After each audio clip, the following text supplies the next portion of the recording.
Chapter 949. As a devil in the eyes of most people in Jianghu, in their eyes, Chu Xiu must have raped, looted, killed, and enjoyed bloodthirsty killing. In fact, with Chu Xiu's current status, even if he really wanted to rape and loot, he had a large group of people to do it for him. He had no time to do such low-level things. During this time, Chu Xiu was very busy. He was so busy that he did not even have time to practice. Both Taoism and Buddhism had been solved. Chu Xiu was also seizing the time to make arrangements. The strength of all parties must be adjusted to perfection without any flaws. There was only one chance. If Xiangli was not promoted to the throne, all his arrangements and forces in the northern Yan land would be abandoned. Therefore, during this period of time, not only was Chu Xiu setting up these things, but he was also deducing the various situations and accidents that would occur when Xiangcheng ascended the throne. Then he would think about how to resolve these accidents and strive to not leave any loopholes. However man proposes, God disposes. It should be said that Chu Xiu did not expect that someone would come to trouble him at this time. A disciple of Jinwu Hall rushed in and shouted, "Bad news! Lord Fire Slave is besieged and is in danger." Everyone in Jinwu Hall was there. When they heard the news, everyone was stunned. Recently, Jinwu Hall had been withdrawing their forces from the northern Yanjianghu back to Yanjing City. At this time, who else would come? It should be said, who dared to come to trouble them? Chu Xiu walked out with a gloomy face and said coldly, "Don't panic. What the hell is going on? Who besieged the fire slave? Where is he now?" "It's Lin Fengyu, the crown prince's subordinate. He is at the west side of the city. Previously, several gangs in the West City respected our Jinwu Hall, but I don't know what's wrong with Lin Fengyu. He wanted to confiscate the offerings of those gangs. Those gangs were usually respectful to our Jinwu Hall. When something happened, they informed Lord Fireslave in time. As a result, Lord Fireslave fought with the other side after a few words. But the other party has the advantage in numbers. When I came to report, Lord Fireslave was already in danger." Hearing this, Mei Qinglian and the others had a strange look on their faces. Did Xiangcheng's brain get squeezed by a door? Why did he come to provoke the Jinwu Hall at this time? The Jinwu Hall governed the northern Yanjianghu. Some small gangs in Yanjing City were naturally under the jurisdiction of the Jinwu Hall. However, these gangs were generally very weak. After all, they were at the foot of the world. They could only do some despicable things. Even the suppression hall did not put them in their eyes. If Xiangcheng's subordinates really provoked the Jinwu Hall for a little bit of tribute, then their brains would be squeezed by the door. However, if Xiangcheng wanted to target the Jinwu Hall, he would not be unable to wait for such a short time since he was about to ascend the throne, right? Moreover, Taoist Wuyang was by Xiangcheng's side at the moment. If Xiangcheng wanted to attack the subduing martial hall, why didn't he send any news? Could it be that Taoist Wuyang had betrayed him? No one could have guessed that Lin Fengyu had done this boldly behind Xiangcheng's back. Not to mention Taoist Wuyang, even Li Jiaodi did not know. Chu Xiu waved his hand and said coldly, "Who cares what the reason is? Does he really think that he can touch the people of the Jinwu Hall whenever he wants?" If Xiangcheng did not provoke him, he would naturally not provoke Xiangcheng either. Anyway, it was not long before he ascended the throne. The day when the real intention was revealed was coming. But now Xiangcheng dared to openly provoke the Jinwu Hall. In such a situation, Chu Xiu could not tolerate it, and he had no way to tolerate it. At this time, on the long street in the west of the city, the fire slave was fighting 1 against 5. He was covered in blood and looked extremely miserable. Although Lin Fengyu's position in Xiangcheng's heart had declined greatly, he still had Li Jiaodi behind him. He was also Xiangcheng's confidant. Therefore, in the Crown Prince's palace, he had a lot of confidants. These 5 people were all martial artists of the Unity of Nature realm that he recruited from the underworld. But he did not expect that an unknown guy from the Jinwu Hall would be so difficult to deal with. Facing the siege of the 5 people, Fire Slave clenched his teeth and dodged with his strange martial skills with a strong Western region style. When he couldn't dodge, he had to fight with his opponents. Of course, he couldn't defeat them in the end. Things had reached such a dangerous level, but the Fire Slave still did not think about escaping. If he escaped, he would not only lose his face, but also the face of the Jinwu Hall.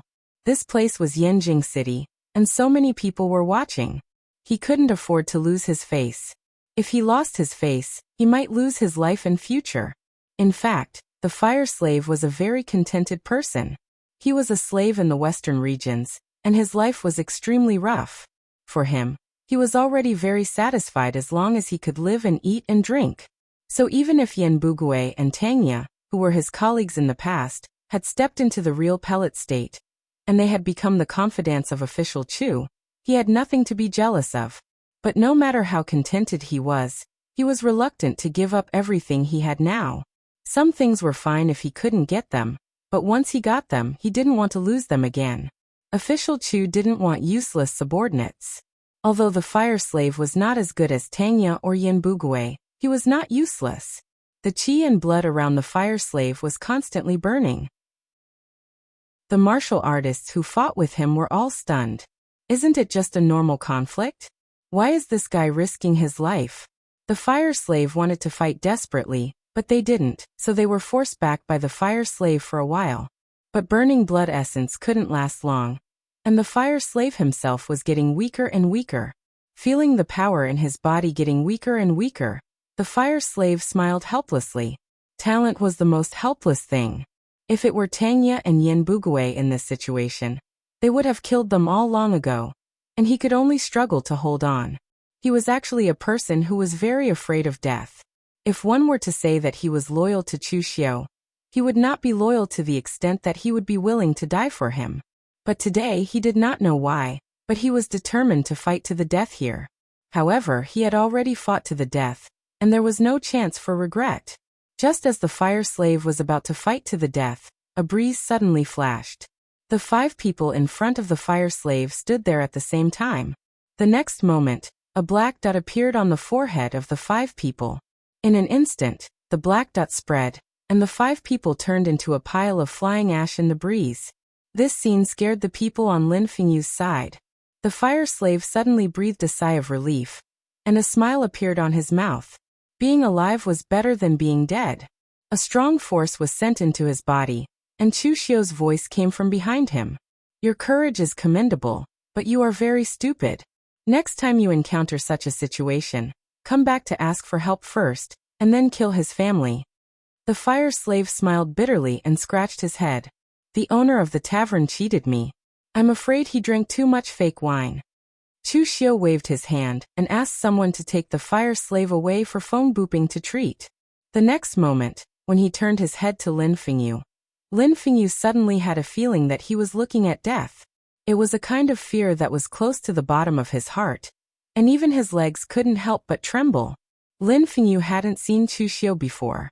It should be said that with his previous status, he wasn't even qualified to see Chu Xiu. The name Chu Xiu was just a legend to him. But today, when he saw Chu Xiu, he finally understood why Li Jiaodi told him not to provoke Chu Xiu. Even though Chu Xiu hadn't said a word, he was already feeling regretful. At this moment, Chu Xiu was also sizing up Lin Fingyu. Seeing him like this, Chu Xiu roughly understood that this idiot must have come looking for trouble on his own. He had wrongly accused Taoist Wuwang, but Taoist Wuwang probably didn't even know about this. Although Xiang Chong was a little arrogant, no matter how arrogant he was, he wouldn't be so arrogant that he would come looking for trouble with Chu Xiu at this time. However, Chu Xiu was very puzzled.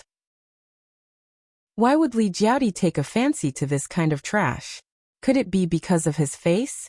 The moment he saw Lin Fingyu, Chu Xiu no longer had the desire to investigate further. He didn't even have the mood to talk nonsense with this kind of trash. Just as Chu Xiu was about to kill Lin Fingyu, Li Jiaodi's figure had yet to appear, but her voice came from afar. Chu Xiu, let Yulong go this time. Let him go this time. I'll agree to anything you want. Li Jiaodi's figure appeared at the corner of the street. At this moment, her face was full of anxiety and panic. Obviously, she was afraid that Chu Xiu would really kill Lin Fingyu. She didn't know that Lin Fingyu had acted on his own this time. If she had known, she would have stopped him with all her might. Chu Xiu even dared to kill her, a fellow Hidden Devil clan elder. To Chu Xiu, Xiang Chong, who was behind Lin Fingyu, wouldn't have the slightest scruple. Therefore, after hearing the news, she rushed over immediately. Fortunately, Chu Xiu hadn't made his move yet, so there was still a chance. For Lin Fengyu, Li Jiaodi was willing to give up many things. Even if she had a grudge against Chu Xiu, she, who had never begged anyone in her life, didn't hesitate to ask Chu Xiu for help. Even if Chu Xiu asked her to obey his orders from now on, Li Jiaodi would agree. At this moment, Chu Xiu's movements paused slightly, which made Li Jiaodi's eyes suddenly full of expectation. But then Chu Xiu snapped his fingers, and the qi of heaven and earth trembled violently. The next moment, Lin Fengyu's chest exploded directly. He fell to the ground with a look of disbelief in his eyes. The fire slave was fighting for the reputation of Zhenwu Hall. If he didn't kill Lin Fengyu, how would other people of Zhenwu Hall look at him? Chu Xiu? Moreover, Chu Xiu wasn't interested in the conditions that Li Jiaodi had offered. To put it in a somewhat arrogant way, Chu Xiu didn't care about ordinary true fire spirit refinement realm martial artists. What he cared more about was ability and loyalty. Even if Li Jiaodi was willing to surrender to Chu Xiu at this time, Chu Xiu didn't want to use her. Chapter 950. Li Jiaodi had already descended into madness after witnessing the man she loved being killed right in front of her eyes. She had already realized that she was no match for Chu Xiu when she had fought with the Black Sky Demon cult previously. However, she was still charging towards Chu Xiu in a frenzy. A red lotus mark bloomed on her forehead, and her entire body was enveloped in a layer of dazzling fire-like stellar energy. It was extremely dazzling and resplendent, as if it could burn everything in the world. However, within it, there was a trace of vitality. It was a power that could purify everything, as if it could purify everything in the world into the purest form of vitality. Red Lotus Hellfire. It's the purest form of Red Lotus Hellfire. Lu Jianghe, who had not spoken for a long time, had a look of disbelief on his face. He sounded as if he had just swallowed a fly. This woman had actually used the Red Lotus Hellfire that only the Red Lotus Demon Lord had been able to control in the past. He could not accept this. Moreover, he did not understand. This woman had clearly used her own qi and blood to barely ignite the power of the Hellfire to activate the Red Lotus Hellfire. Now it was just the death of a lover. How could she directly control the Red Lotus Hellfire? Chu Xiu did not say anything. He took a step forward, and half of his body was enveloped in Buddhist light, while the other half was enveloped in the strange apocalyptic fire. The Red Lotus Hellfire surprised Chu Xiu. The four great demon lords of the Kunlun demon sect were truly extraordinary. The power that this Red Lotus demon lord possessed was somewhat similar to the world annihilation flames of the Mahakala demon sect. It was a kind of power that existed between life and death. The Red Lotus Hellfire could burn away all evil in the world. But in that barren land, there was still endless vitality blooming. It was destruction, but it was also rebirth. However, what surprised Chu Xiu was that this power did not belong to Li Jiaodi. Even though she had used the Red Lotus Hellfire, she was not qualified to be looked at by Chu Xiu. Amidst the endless Buddhist light and black flames, a strange Dharma form appeared. On the left was a Buddha with a majestic Dharma form. The one on the right was a demon, its demonic flames overflowing the heavens. The Buddha on the left made a mudra with one hand and pressed Li Jiaodi to the ground. However, the Red Lotus Hellfire continued to burn fiercely. Li Jiaodi was a cultivator at the true fire spiritual refinement realm, but her attacks were completely out of control. She only knew how to use all her strength to burn the Red Lotus Hellfire, and one of the Buddha's hands began to melt. However, at this moment, the Demon Lord Dharma idol on the right also slammed down with a seal. Boundless destructive flames descended, soaking in the power of nirvanic extermination and burning. The black and red flames intertwined together, igniting an extremely magnificent color. That was the color of death. No one knew which was stronger between the apocalyptic flames of the Great Black Sky Demon cult and the karmic fire of the Red Lotus that belonged to the Red Lotus Demon Lord. However, there was no strong or weak in martial arts, but there were strong and weak people. Li Jiaodi's strength was weaker than Chu Xiu's. Under the suppression of the Buddha's mudra, the power of the apocalyptic flames slowly stripped away the Red Lotus Hellfire around Li Jiaodi. At this moment, Li Jiaodi screamed, and a bloody mist bloomed around her. Under the burning of the karmic fire of the Red Lotus, it turned into a blood sword. It tore apart Chu Xiu's evil demon Buddha Dharma form and stabbed towards him. Against this attack, Chu Xiu only stretched out a finger. His inner true fire burned continuously on his finger, and there was even a crimson color moving rhythmically in Chu Xiu's hand. Under Chu Xiu's finger, Li Jiaoti's blood sword had already started to crumble before it could even stab down. In front of me, using the power of blood qi is futile. As soon as he said that, Chu Xiu took a step forward and appeared in front of Li Jiaoti in an instant.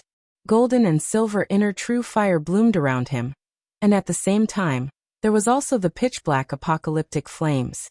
With the two types of flames combined, it was an extremely destructive power that was unstoppable and unavoidable. With a loud bang, Li Jiaoti was sent flying by Chu Xiu's punch. In an instant, a bloody mist dispersed, and a large amount of fresh blood flowed out of her mouth. With the strength of Chu Xiu's physical body, there were only a handful of people in the pugilistic world who could stand shoulder to shoulder with him. Tanya, who was standing at the back, grinned. Official Chu really doesn't know how to have tender feelings for the fairer sex. Even hitting a woman so viciously. Mei Qinglian turned to look at him. Tender feelings for the fairer sex? If you were to make a move on that woman, she would kill you 10 times in a quarter of an hour. Moreover, does that kind of old woman deserve to be pitied? Tanya shrugged. Like repels like. He wisely did not continue to discuss this issue with Mei Qinglian. In fact, there was one thing that Tanya was right about. Chu Xiu really did not know how to have tender feelings for the fairer sex. To be precise, in his eyes, there was a distinction between men and women. But when it came to a fierce battle, in his eyes, there were only those who could be killed and those who could not be killed. Why would there be any distinction between men and women? This woman, Li Jiaoti, had caused trouble for him more than once or twice. Even if she was a member of the Yinma clan, she was the kind of person who was useless and would only hold him back. So if he did not kill her now, could it be that he would keep her alive for the new year? After punching Li Jiaoti until she vomited blood, Chu Xiu took another step forward and appeared in front of Li Jiaoti in the blink of an eye. Li Jiaoti's body was covered in blood, but at this time, she was staring at Chu Xiu. There was no longer any hatred in her eyes, and it had even turned pitch black. However, a scarlet flame bloomed in her pitch black eyes. The hellfire of the Red Lotus could burn all sins in the world. The hellfire of the Red Lotus that bloomed from Li Jiaoti's eyes did not have a physical body, but in an instant, it began to burn in Chu Xiu's mind, roasting his primordial spirit. In the next moment, countless vengeful spirits that Chu Xiu had killed appeared, tearing at his primordial spirit. But at this time, Chu Xiu seemed to be unable to feel it. He sneered. The hellfire of condemnation? What a joke! Who in this world has the right to judge me for my sins? The hellfire of the Red Lotus could burn all sins in the world. If an ordinary person's primordial spirit was roasted like this, they would probably have long gone mad. But there was clearly something wrong with Chu Xiu's current worldview. To him, he did not feel that what he had done was sinful at all. There might be good and evil in this world, but there was no good or evil in Chu Xiu's heart. The hellfire of condemnation could not punish him for his sins. He pointed a finger at the top of Li Jiaoti's head. In an instant, Li Jiaoti's body trembled. The endless hellfire of the Red Lotus began to devour her, burning her into a pile of ash in an instant. The power of the hellfire of the Red Lotus was evil and domineering, but the most important thing was the cultivation of one's state of mind. Li Jiaoti was a stubborn person. Given her personality, she actually dared to call herself the successor of the Red Lotus Demon Venerable. 500 years ago, the Red Lotus Demon Venerable would not even have looked at her. Seeing that Li Jiaoti had been killed, Mei Qinglian walked over and shook her head gently. This Li Jiaoti is actually also a pitiful person. She was trapped by the tribulations of relationships when she was young, resulting in her stubborn personality. Everyone thought that she had already broken free from the tribulations of relationships, but in reality, she had never walked out of it. Just look at Lin Fingyu's character. The reason Li Jiaoti fell in love with him and was willing to die for him was because she thought of him as someone else, a person that she could never obtain in this lifetime. The word love trapped her entire life. Even though she died at your hands, in reality, She died because of the word love. Tanya, who was at the side, glanced at Mei Qinglian, not daring to speak. Just now, you were still looking down on Li Jiaodi, but now that she's dead, you're sympathizing with her. TSK. As expected of the saintess of the demonic path. How hypocritical. Chu Xiu clapped his hands and said, "That's why I say that the 7 emotions and 6 desires of love are the most troublesome." Mei Qinglian tilted her head and looked at Chu Xiu. "Oh, so you're preparing to cultivate the heartless Tao?" Chu Xiu shook his head. "How can it be easy to forget emotions? Moreover, if you lose the 7 emotions and 6 desires, you're not a human, but a god. It's a very extravagant thing to let a person maintain their rationality forever." Mei Qinglian said, "That's true, but you killed Li Jiaodi, so the trouble is not small. It's not the trouble on Xiang Chang's side, but the trouble in the Yinma clan. Although Li Jiaodi is not likable, she is still a big shot of the Yinma clan. You've killed her now, but you've gone too far. It's hard to guarantee that no one will come looking for trouble with you." It was forbidden to kill each other in the Yinma clan. Although this was just a slogan, there were still some open and secret fights in the dark. However, no one brought this matter to the surface. The number of Yinma clan warriors who died in the hands of Chu Xiu was not 1 or 2, but Li Jiaodi was the first one. Actually, strictly speaking, Yuan Tianfang, who was killed by Chu Xiu and Su Du last time, was the first one. However, at that time, Chu Xiu gave the credit for killing Yuan Tianfang to Su Du, and this time, Chu Xiu killed someone in public. Even if he wanted to frame him, he didn't have the chance. Chu Xiu waved his hand indifferently and said, "Looking for trouble with me? I want to see who dares to look for trouble with me today." Chu Xiu was not arrogant and ignorant, but he had enough confidence. Among the Yinma clan, Wei Shuya and the Phaseless Demon sect were definitely people who could stand on his side. Even if they were dissatisfied with Qin Chaoxian's Scarlet Drill Demon sect, and some rogue cultivators, would they dare to take the risk of falling out with Chu Xiu to look for trouble with him? As for those who didn't like Chu Xiu didn't need to care about them. It was fine if they didn't come, but if they did, he would kill them together. Now it was no longer the time for Chu Xiu to need the Yinma clan. It should be said that the Yinma clan needed him, Chu Xiu. Those who were willing to cooperate with him and help him were seniors worthy of respect. Chu Xiu was also willing to give them face. But for those who couldn't see the situation clearly, who cared who they were?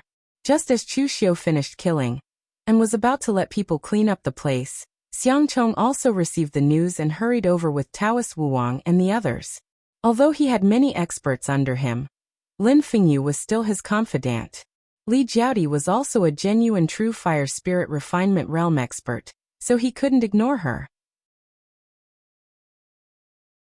Chapter 951. In fact, Xiang Chong was not late. He came just in time. If he had come earlier, he would have been in time for Chu Xiu to kill Li Jiaodi. Maybe he would have been involved in the battle. However, looking at Lin Fengyu's corpse on the ground and Li Jiaodi, whose body was nowhere to be seen, Xiang Chong was dumbfounded. After he reacted, he roared at Chu Xiu. "Chu Xiu, how dare you?"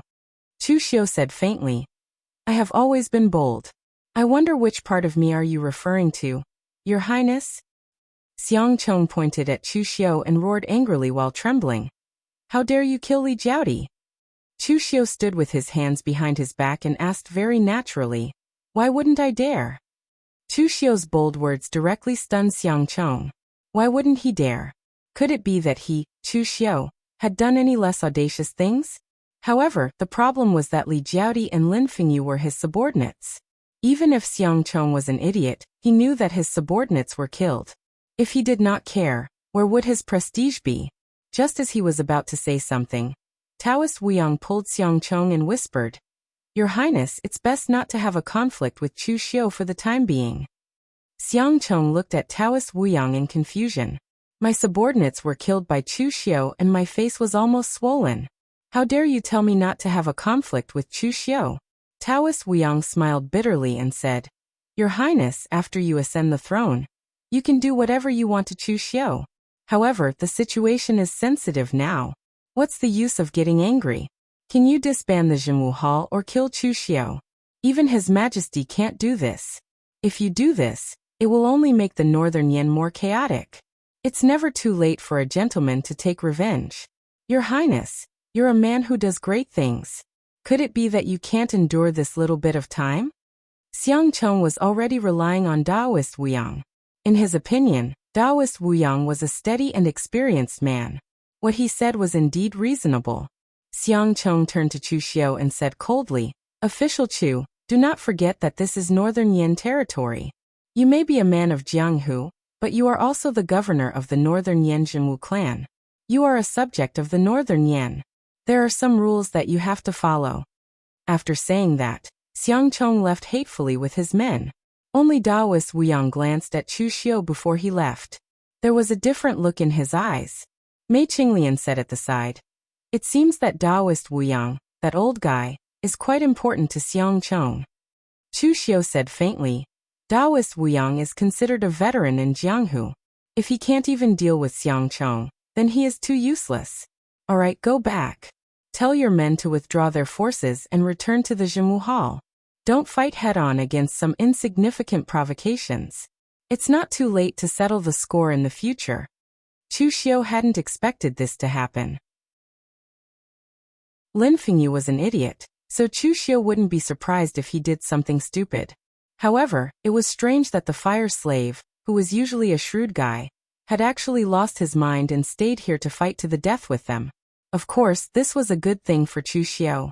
Although it caused some trouble, it could also let the other disciples of the Jinwu Hall feel the cohesiveness of the Jinwu Hall.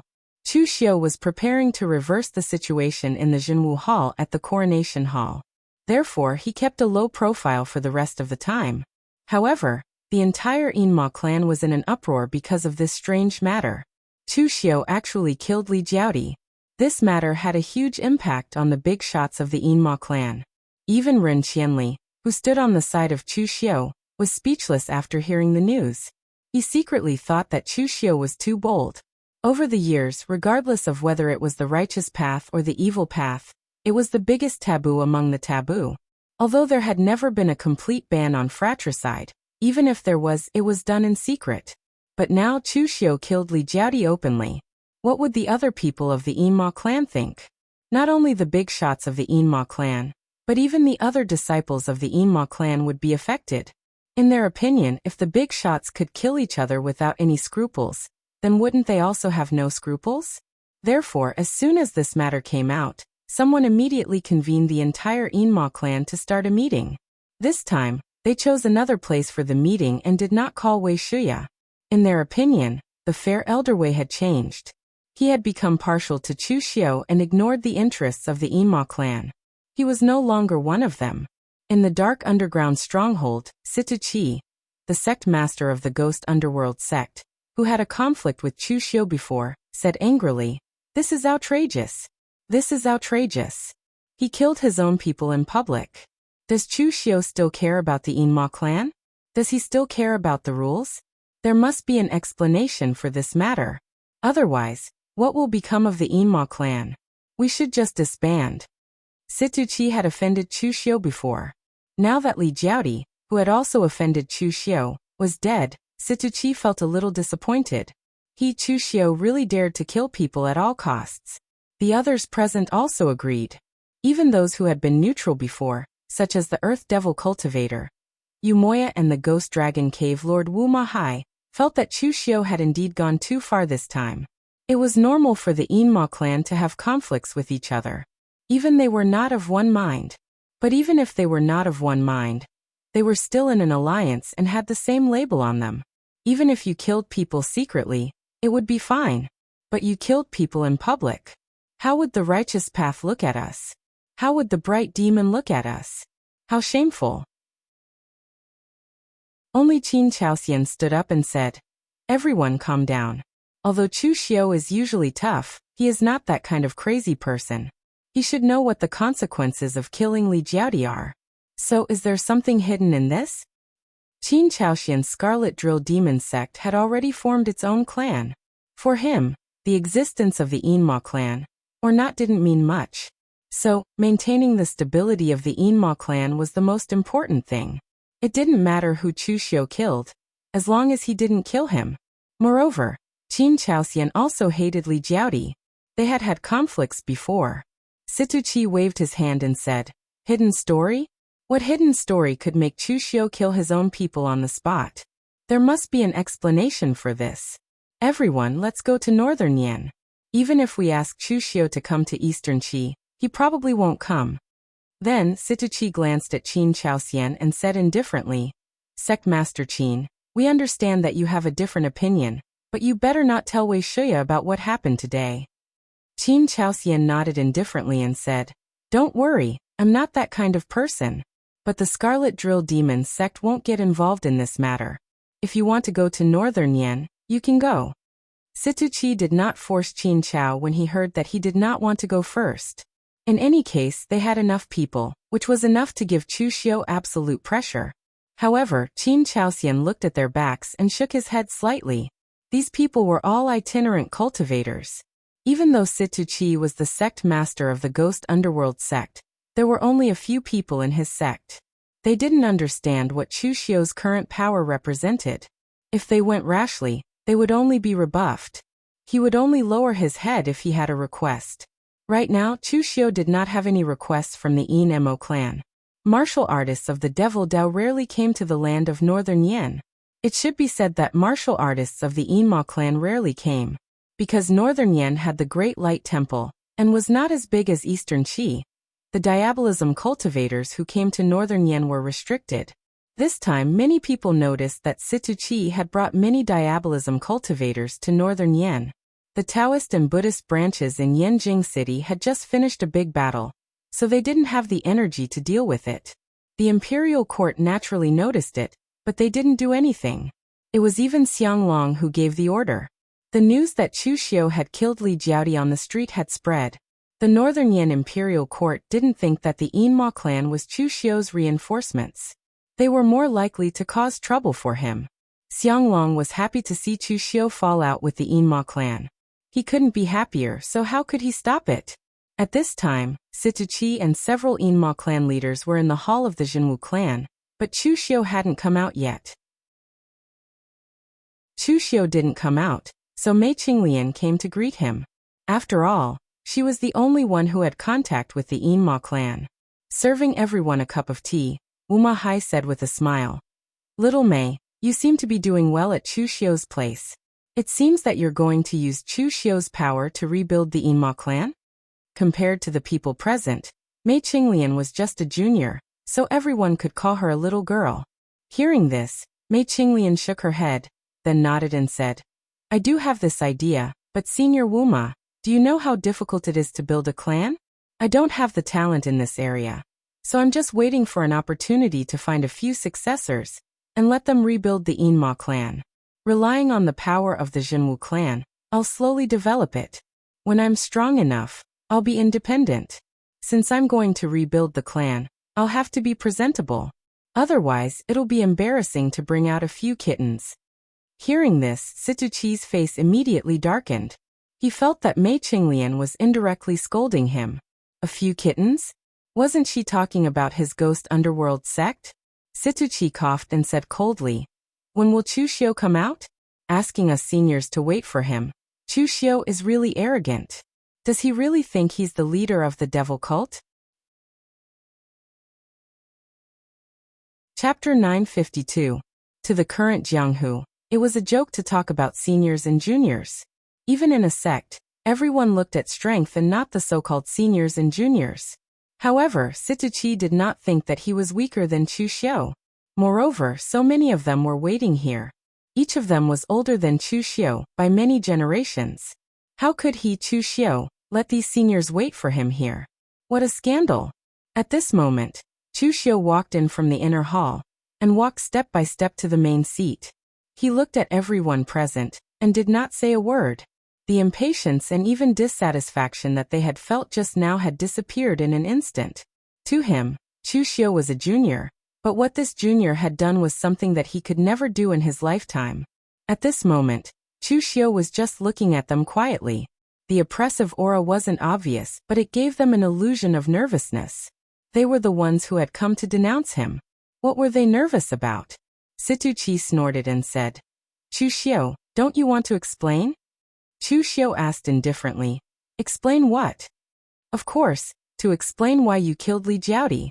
Do you know the consequences of killing your fellow disciples? Do you know the consequences? Do you think that you are a member of the Yinma lineage? Situ Chi's words were righteous. Those who did not know would think that he was a sect leader of a righteous sect, and not a sect leader of the Yinma lineage. Chu Xiu sneered and said, You want an explanation? Well, I will give you an explanation. Why did I kill Li Jiaodi? Because she deserved to die. Do you know what I want to do now? It is a great matter for a country. Among the 3 countries, Eastern Qi respects the Zhenwu sect as the national religion. Although it is vast and can accommodate the Yinma lineage, it is not a place for us to live. Although West Chu does not have a national religion, Dragon Tiger Mountain is in West Chu, and the moon-worshipping cult is also in West Chu. There is no place for my Yin Mo bloodline to take root. Only the Northern Yan, because of Xianglong's previous methods, had prevented the Great Light Temple from touching the Northern Yan territory. If my plan succeeds this time, the Northern Yan will be under my control, and my lurking devil clan will naturally be able to develop. In the end, Li Jiaodi threw herself under the command of my sworn enemy, Xiang Chong. By doing this, did she ever think that she was a senior of the Yinma branch? Have you ever thought of helping a junior like me? Jianghu was only so big, and there was nothing special about it. Everyone knew Li Jiaodi's previous whereabouts. For the sake of a gigolo, Li Jiaodi actually went against Chu Xiu. Previously, they were still saying that Li Jiaodi must have water in her brain. What Chu Xiu said made sense, but there was no need to kill people, right? Yumoya, who had dealt with Chu Xiu a few times before, stood up and said, Chu, we already understand what happened, but there is no need to kill people, right? After all, we are all from the Yinma branch, so we can talk things over, right? Chu Xiu said plainly, Senior Yu's words are right. There is always room for discussion. However, you can ask around and see what the scene was like at that time. That woman, Li Jiaodi, had already gone crazy. I only killed a gigolo of hers, and she actually wanted to fight me to the death. It wasn't that I wanted to kill her, but she insisted on fighting me to the death. Who can she blame if she dies? This time, even Yumoya and the others were speechless. If that was the case, then they really shouldn't blame Chu Xiu. Anyway, for a demon master like Yumoya, who had cultivated for hundreds of years, love and the like were all nonsense. Was it worth it to fight to the death with a fellow sect member for a gigolo? Situ Chi said coldly. Chu Xiu, you have quibbled so much, but in the end, there is one thing that you can't explain. Are you going to let this matter go just like that? What are the rules of the Yinma branch?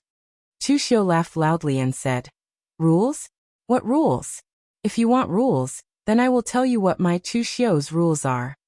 Looking coldly at Situ Chi, Chu Xiu said coldly, If you are willing to help me with my plans, I will treat you all as fellow disciples, and after the matter is done, we will share the benefits.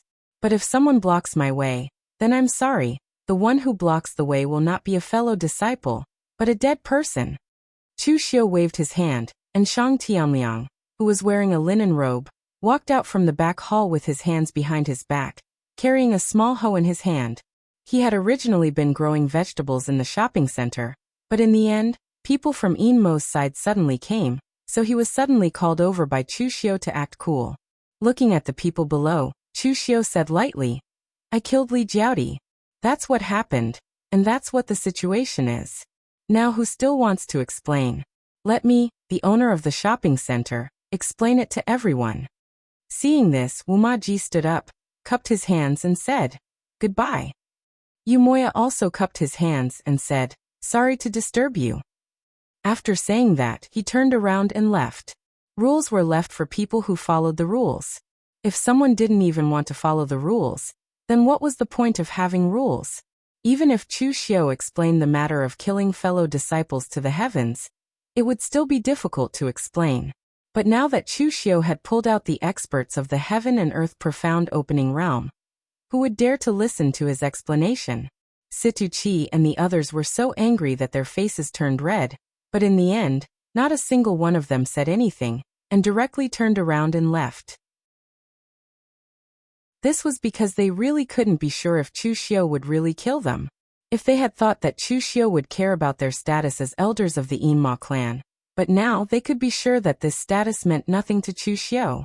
He had already killed Li Jiaodi, so he naturally wouldn't mind killing a second one. At the same time, they secretly cursed Yumoya and the others for being too weak, for being scared away. Otherwise, with so many elders of the Yinma clan threatening him, would Chu Xiu still dare to be so arrogant? After leaving Yanjing City, Situchi found that Yumoya and the others were still waiting there. He couldn't help but snort coldly and said, "Everyone, what did we say before? Didn't we say that Chu Xiu must give us an explanation for this matter? Otherwise, where are the rules of the Yinma clan? In the end, you left just like that. You're a joke for no reason." Yumoya's face turned red, and he snorted coldly. "What explanation do you want?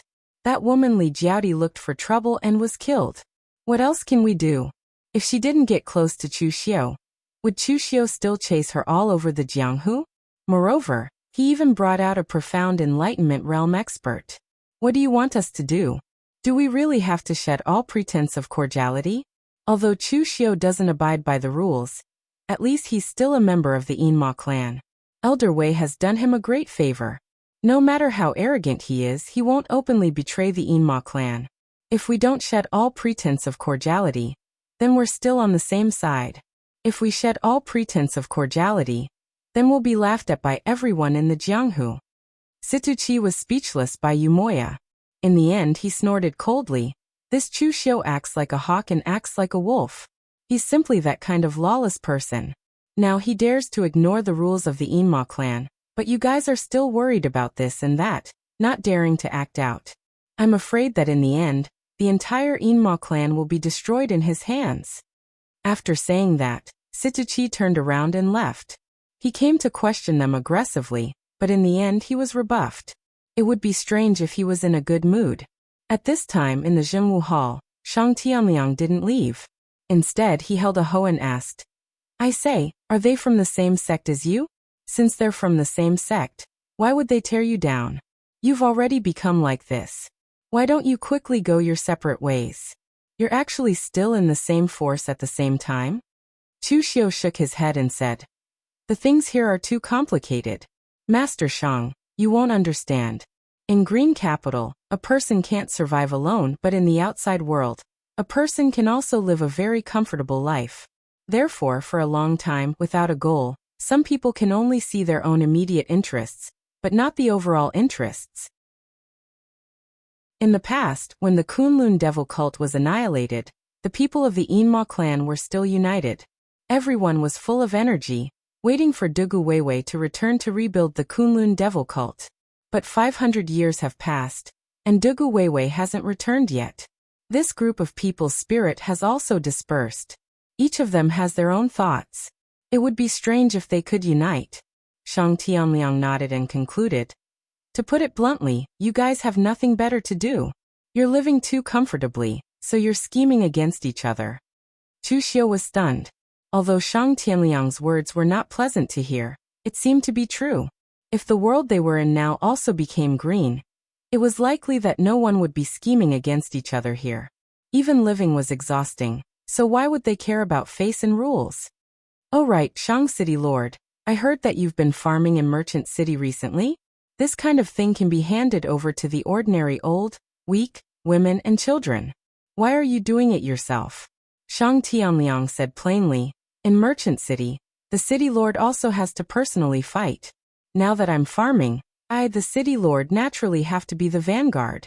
And in this period of time, I've reread the records left behind by my Shang clan ancestors.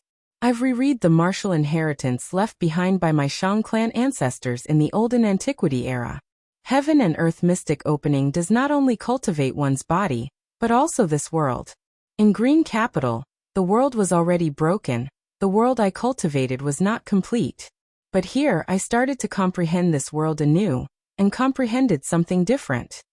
As he spoke, a green light flashed in Shang Tianliang's hand and seeped into the ground.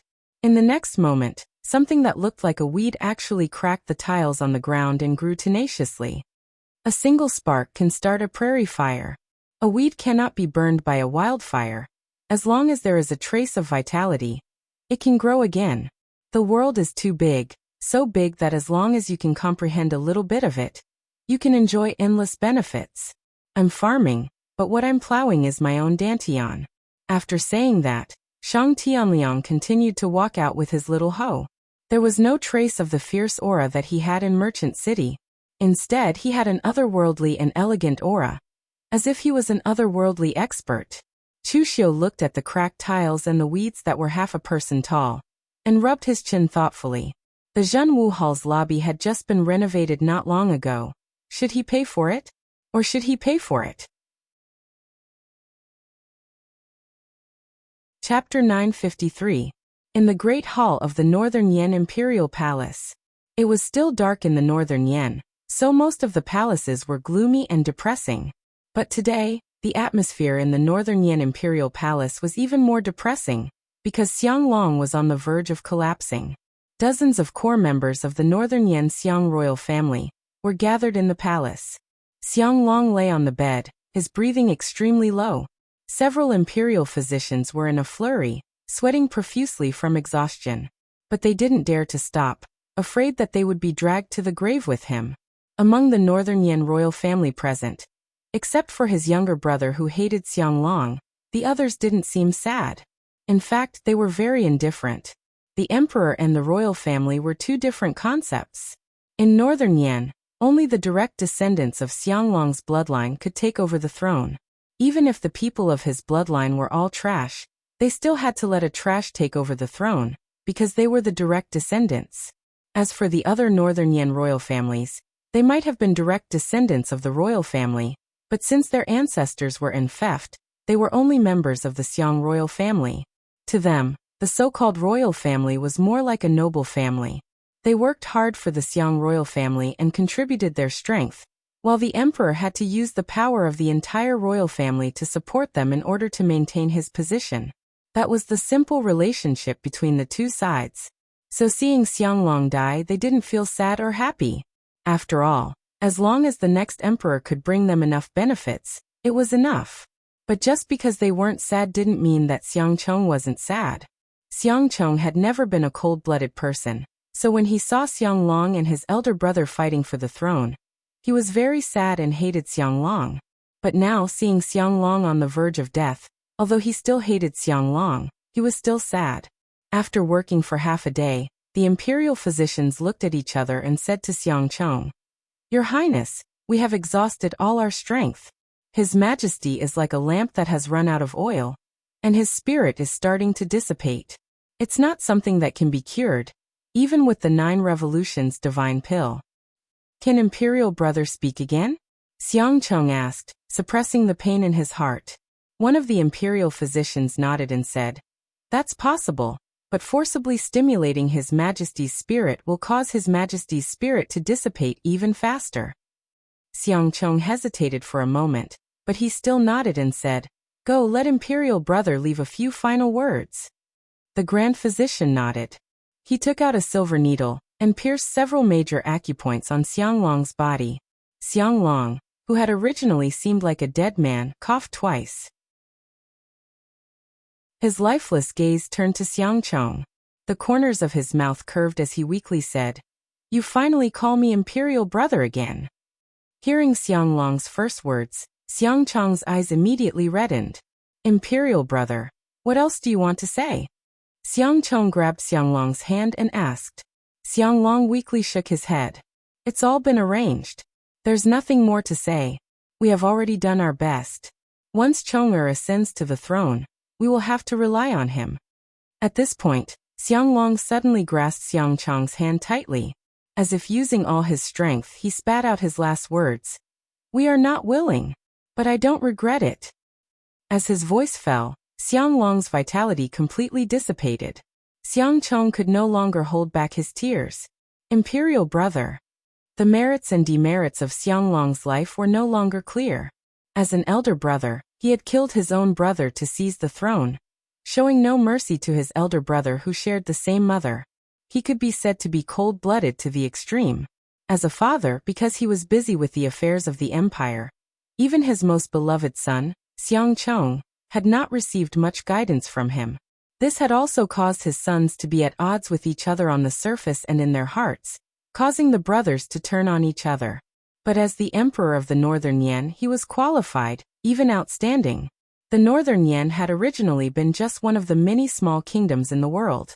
If not for Xianglong, even if Eastern Qi had a useless emperor, the size of Eastern Qi alone would have been enough to sweep through the world, destroying all the small kingdoms and unifying the world. But because of the existence of the Northern Yan, Xianglong was able to unite the Northern Yan pugilistic world, West Chu, and any other forces that could be allied with. In the end, they managed to block the expansion of Eastern Qi, creating a tripartite balance of power in the world. He was unwilling because the current emperors of the world were all mediocre. As long as he was given time, Eastern Qi could not sweep through the world, but he could. Eastern Qi could not unify the world, but he could. He had no regrets because even if he, Xianglong, was despised by millions of people, even if he was treated as an enemy by his own younger brother for the rest of his life, he would still make the same choice if he was given the chance to do it again. Whether it was his merits or demerits, it was up to the later generations to judge. In any case, he, Xianglong, had no regrets in this life. In the 62nd year of the Northern Yan Jiawu, Xianglong passed away. Before Xianglong's death, the Northern Yan experienced a period of peace. But following his death, the entire Northern Yan began to stir. Xianglong did not summon any princes before his death. His posthumous edict had already been written. If nothing went wrong, the next step would be Xiangchang's ascension to the throne. But how could things go so smoothly? In the Crown Prince's palace, Xiangcheng was overjoyed despite his sorrow. This day had finally come. Xiangli was in his residence. When he heard the news, he immediately locked himself in a dark room and refused to see anyone. The final moment had finally arrived. If he succeeded, he would reach the peak. If he failed, he would kill himself as soon as possible. Xiangcheng would even make sure he died a horrible death. In the Zhenwu Hall, Chu Xiu was expressionless because he had been planning for this day for a long time. Victory or defeat, success or failure, all depended on this one move. After Xianglong's death, the funeral had to be held first. After the funeral, it would be Xiangchang's ascension ceremony. In the palace, the Northern Yan royalty, the military, and some noble generals had all gathered. As the governor of the Zhenwu Hall, Chu Xiu naturally stood at the head of the table. Other than the Northern Yan people, Shi Yunzi, Meiko Mori, and Su Yan from the Chunyang Dao sect had also come. However, both parties were still injured and had yet to recover. This time, they had come purely to watch the ceremony. They were still hostile towards each other. The dragon throne was suspended in the air. On the high platform, an old man with white hair and beard walked out slowly with Xianglong's posthumous edict in his hand. He was the oldest member of the Xiang royal family. Although he was not very strong and was nearing the end of his life, he still needed to preside over this kind of occasion. Xiangcheng knelt on the ground. As the 13th prince, he was kneeling in front of everyone. The other princes looked at Xiangcheng with complicated gazes. Although the 13th prince was special and was the favorite of Xianglong, no one had thought that he would be the one to ascend to the throne in the end. Of course, other than jealousy, they had no other thoughts. Among all of Xianglong's sons, Xiangli had the greatest advantage previously. Even if Xiangli couldn't get the position, it wouldn't be their turn anyway. Therefore, the princes present were only jealous, but not resentful. At this moment, although Xiangcheng also lowered his head, there was only one thing in his eyes. It was the dazzling dragon throne at the front, the position that would soon belong to him. Although the dragon throne was not beautiful or luxurious, because it had been used for years, some of the dragon patterns on the throne had even been worn away. However, that position represented power. The power to control the entire Northern Yan Emperor. Previously, all of this was only in his dreams. Now that it had appeared in front of him, how could Xiangcheng not be nervous? He was so nervous that he was trembling slightly. The ancestor of the Xiang royal family stood at the front and said in an old but powerful voice, "Xiangcheng, His Majesty has passed away. Before he left, he appointed you as the crown prince. I hope you will not disappoint him. Among the 3 countries in the world, Northern Yen doesn't have the right time, the right place, and the right people. But under the leadership of His Majesty, we've managed to protect this land. Now that His Majesty has passed away, the burden will be on your shoulders. Are you confident? Xiang Chong hurriedly bowed and said, Of course I am confident. With Father's will before me, I will definitely inherit Father's will, and lead the Northern Yen to sweep across the world and unify the Central Plains. The ancestor of the Xiang royal family nodded, and was about to read out Xiang Long's posthumous edict for Xiang Chong to officially ascend to the throne. However, at this moment, a voice rang out at an inopportune time. Your Highness is confident, but I am not. Sweep across the world? I am afraid that within a few years of your ascension, the Northern Yen will be destroyed by you. Everyone raised their heads and looked in the direction of the voice. Chu Xiu casually stepped forward without the slightest hesitation, instantly attracting everyone's attention. Mako Mori and Su Yen raised their heads at the same time and looked at each other. Had Chu Xiu gone mad? He openly opposed Xiang Chong's ascension and interfered in the affairs of the Northern Yen royal family. He was making an enemy of the entire Northern Yen dynasty. Xiang Chong shouted angrily, Chu Xiu, what are you trying to do? This is the imperial court's coronation ceremony, not a place where you can talk nonsense. Are you trying to rebel? Chu Xiu said coldly, Rebel? Your Highness, the Xiang royal family is the Northern Yen royal family and the ruler of Northern Yen. But don't forget that we also live in Northern Yen, and are part of Northern Yen. I am not rebelling. When His Majesty was still alive, even if I had some differences with His Majesty, have you ever seen me say no?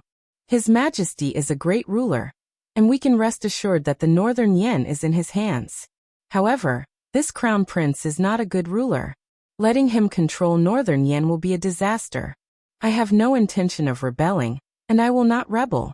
However, I would like to ask all of you to consider this carefully. Is such a person really suitable to inherit the throne? His Majesty's eyes were failing him before his death, and he could not see through a person's heart. That is why he chose such a person.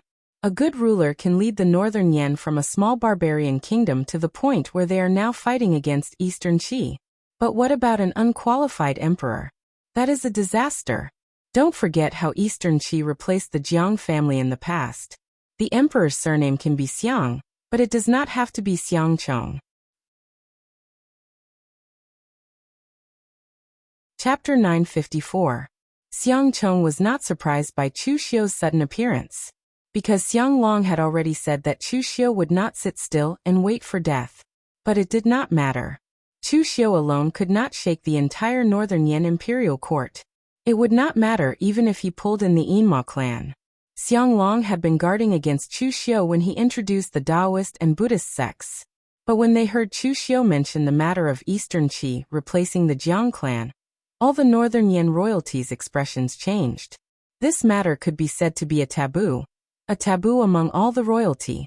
In the past, the fight for the throne was only between the direct descendants.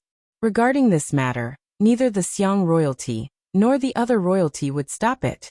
How could there be no bloodshed in the fight for the throne? Only the one who obtained the throne through bloodshed could be considered a true emperor. Of course, there were also cases where there was no bloodshed. But there were only two possibilities. One was that the one who obtained the throne was too strong, causing others to lose the confidence to compete. Another possibility was that the people of this generation were too weak, so weak that they couldn't even fight. Therefore, to the royalty, the fight for the throne was very normal. Previously, when Xiang Long killed his elder brother to obtain the throne, this patriarch of the Xiang royalty, who was preparing to read the edict, did not even participate. He did not even say a word. Only when the situation was set and Xiang Long had killed all the competitors, did he come out to preside over Xiang Long's ascension ceremony. He read some messy things and acted as a mascot for a day.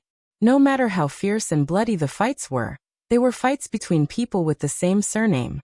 But this time Eastern Qi's subordinate actually changed the emperor.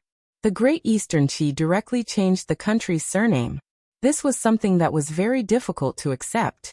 What did Chu Xiu mean by this? Xiang Chong said coldly, Chu Xiu, do you also want the Northern Yen to be surnamed Chu? Xiang Chong jumped out and yelled, Men! Take down Chu Xiu. Arrest this traitor. At this moment, Xiang Chong hated Chu Xiu to the core. Originally, his side was already prepared to ascend the throne, but this guy actually jumped out to cause trouble. He deserved to die, he really deserved to die. Xiang Chong was now considered the crown prince. His words were of course very effective. A group of experts from the Imperial Consecration Hall came out of nowhere and stared at Chu Xiu and the people from the Zhenwu Hall with cold expressions. Chu Xiu said indifferently, "What? You won't even give me a chance to say a word? Your Highness, I don't want the entire Northern Yan to bear the surname Chu. Nor am I interested in the Xiang family's territory. Today, I just want to tell you that although Xiang Chong was chosen by His Majesty's decision is not completely correct. At the very least, regarding the matter of the successor, he was wrong, gravely wrong. Your Highness has always been in charge of the Imperial family's Hall of Masters, but that won't do. Your Highness, have you forgotten the people Xiang Chong placed in the Hall of Masters? Xiang Chong's biggest weakness is that he can't tolerate others.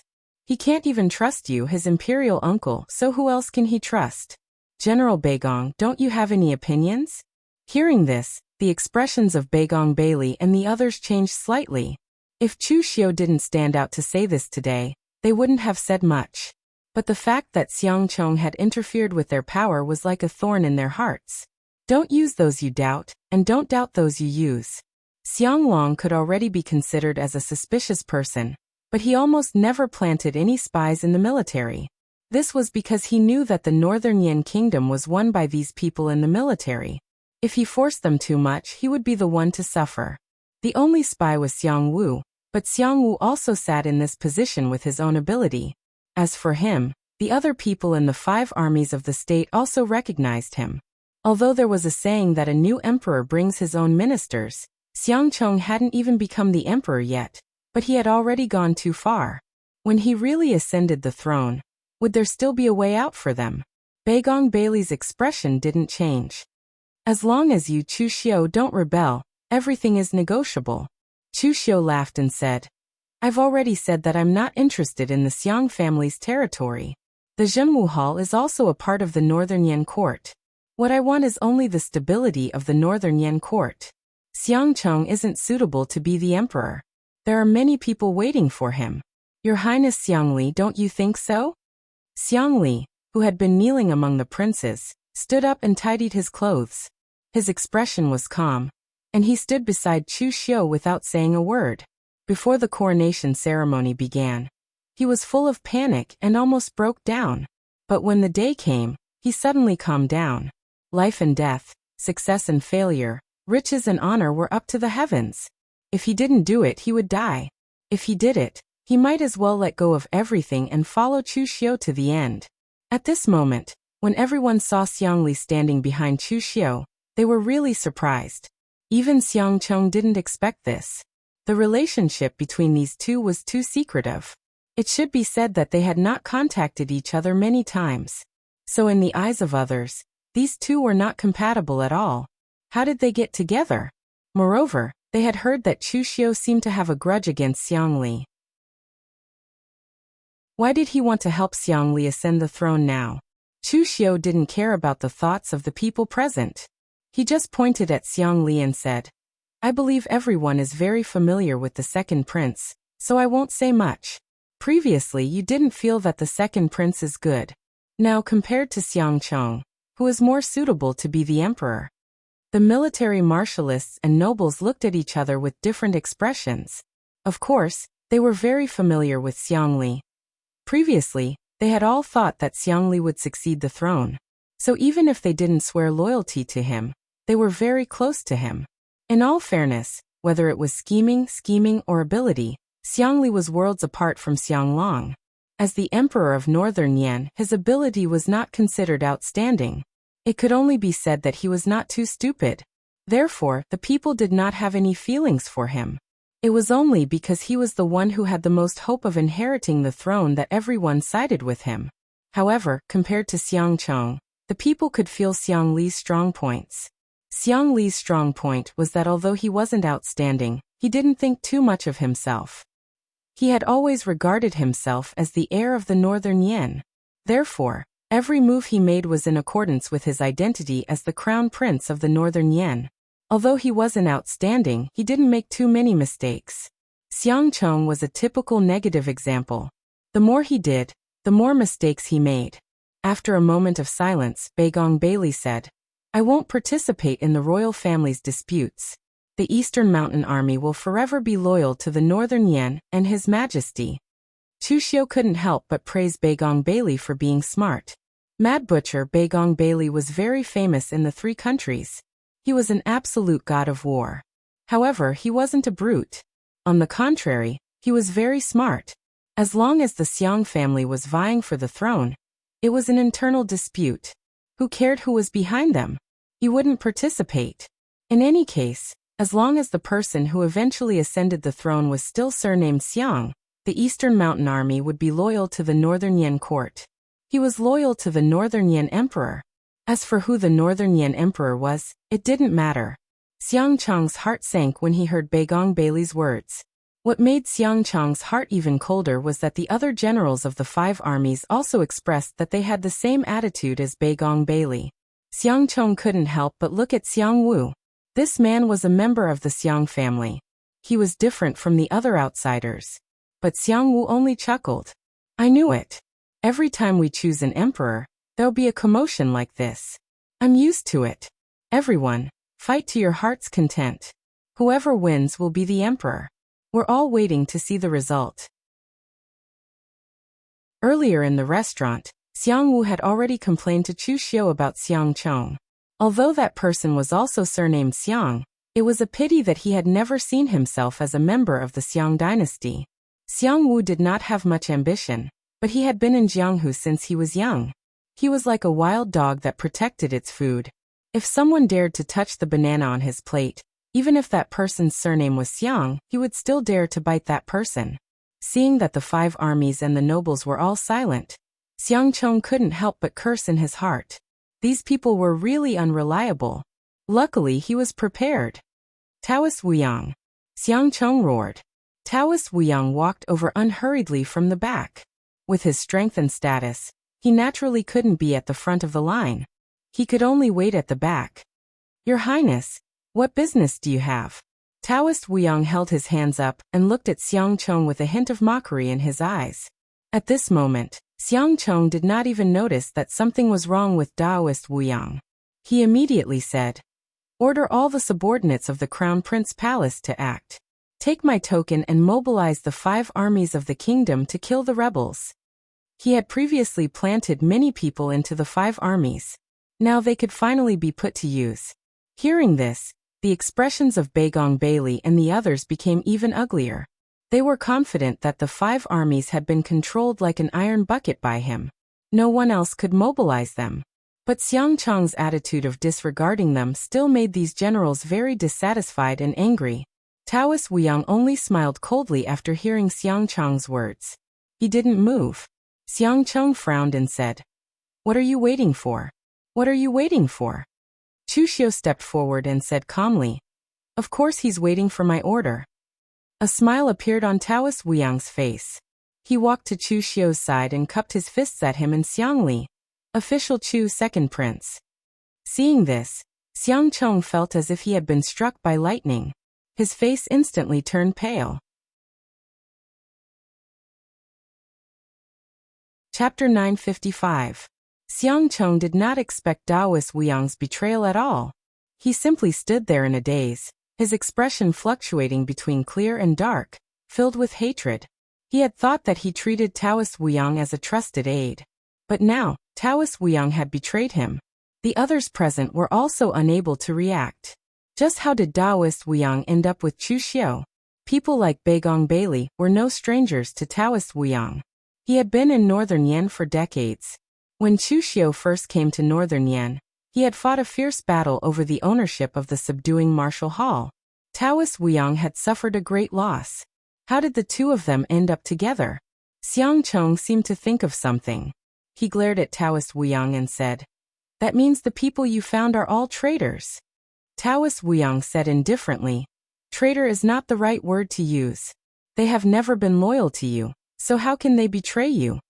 Xiang Chong clenched his teeth and suddenly said to Beigong Bailey and the others, "Great General Beigong, I was rash before. What I did was all because Taoist Wuyang bewitched me. All of you have seen it now.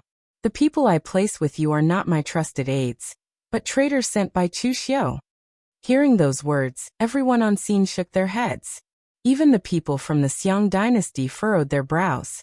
Xiang Chong was already panicking. In his panic, he dared to say anything.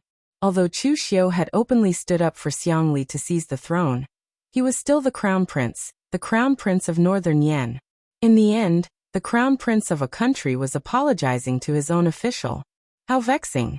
Although even Xiang Long had to be courteous to someone as powerful as Beigong Bailey in the past, as the emperor, Xiang Long would only exchange benefits with Beigong Bailey. He wouldn't plead with his subjects. At that moment, Xiang Chong's panicked appearance was indeed a bit shameful for the Xiang dynasty. Moreover, Xiang Chong also said that the people he planted were all spies sent by Chu Xiu and had nothing to do with him. This was even more ridiculous. Anyone with a discerning eye could see that even if this matter was instigated by Taoist Wuyang, even if the traitors were Chu Xiu's men, Xiang Chong had not discovered it and even treated them as his trusted aides. What was this? This was a bad judgment of people. Moreover, at that time, you didn't even know that they were traitors. In the end, you were bewitched by them, and you directly agreed to plant people there. Aren't you still trying to seize power? Does that mean that if these people are really your henchmen, it's reasonable for you to arrange for them to seize power? It would have been better if Xiang Chong hadn't said this. Now that he'd said it, Beigong Bailey and the others had an even lower impression of him. Chu Xiu turned to Xiang Li and said, "Your Highness, it's your turn. Speak." Xiang Li nodded and took a deep breath. He walked out and said, "Imperial Uncle, I've always thought this position was mine. Now that Imperial Father has given it to Xiang Chong, I can't accept it and I can't accept it. Now you've seen what kind of person Xiang Chong is. Imperial Father is wise and mighty, but he's not a god after all. There are times when he makes mistakes." Xiang Chong snorted coldly and said, "You mean to say that it's right for you to be the emperor? Xiang Long, you colluded with Chu Xiu to help you seize the throne. Who knows how many Northern Yan interests you've betrayed? Do you think I'm an idiot?" Xiang Li shook his head and said, "Imperial Uncle, I've never betrayed the Northern Yan interests. I've only cooperated with official Chu. I've said it before. What Imperial Father has done is not necessarily right. Especially in the end, he still used the same method he used decades ago to check and balance each other. It's useless now. Everyone knows official Chu's strength and the forces behind him. Instead of forcing official Chu to rebel, why not cooperate with him? The country belongs to the Xiang family, the Jianghu belongs to official Chu. When the time comes, official Chu will lead the Northern Yan Jianghu. Even if Eastern Qi invades again, the Northern Yan Jianghu will stand a chance. Aren't you afraid that Chu Xiu won't keep his promise?" Xiang Li nodded and said, "Of course I am. But there's nothing in this world that's guaranteed. In the past, when Imperial Father decided to cooperate with the Northern Yan Jianghu, there were also many who opposed it. How do you know it won't work if you don't try? Imperial Uncle, old ancestor, both of you are the pillars of the Xiang dynasty. If I do something wrong, you can depose me at any time as you wield the Nine-Dragon Seal. Could it be that you are still worried about this?" Xiang Li's words were very sincere. He even mentioned the matter of deposing an emperor. The Northern Yan emperor can be deposed and it's very simple. The Nine-Dragon Seal is one of the trump cards of the Northern Yan Jianghu. When the emperor is combined with the Nine-Dragon Seal, he can bestow the power of the Dragon Vein to the Nine-Dragon Seal. But as an emperor, even if he had some foundation in martial arts before he ascended to the throne, it was all wasted after he ascended to the throne.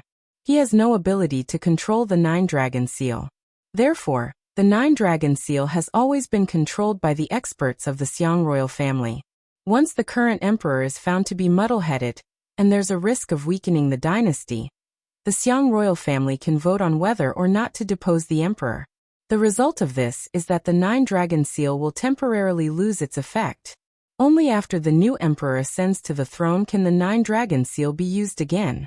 Moreover, the new emperor must be a direct descendant of the Xiang royal family. This rule was set by the founding ancestors of the Northern Yan dynasty. It has been like this since the day the nine-dragon seal was created. It was to prevent the muddle-headed descendants from bringing the Northern Yan dynasty into decline. This matter has always been a thorn in the heart of the Northern Yan emperors. Usually they don't even dare to mention it. Of course, the Xiang royal family doesn't dare to use this power recklessly. They are all members of the royal family. If one falls, all falls.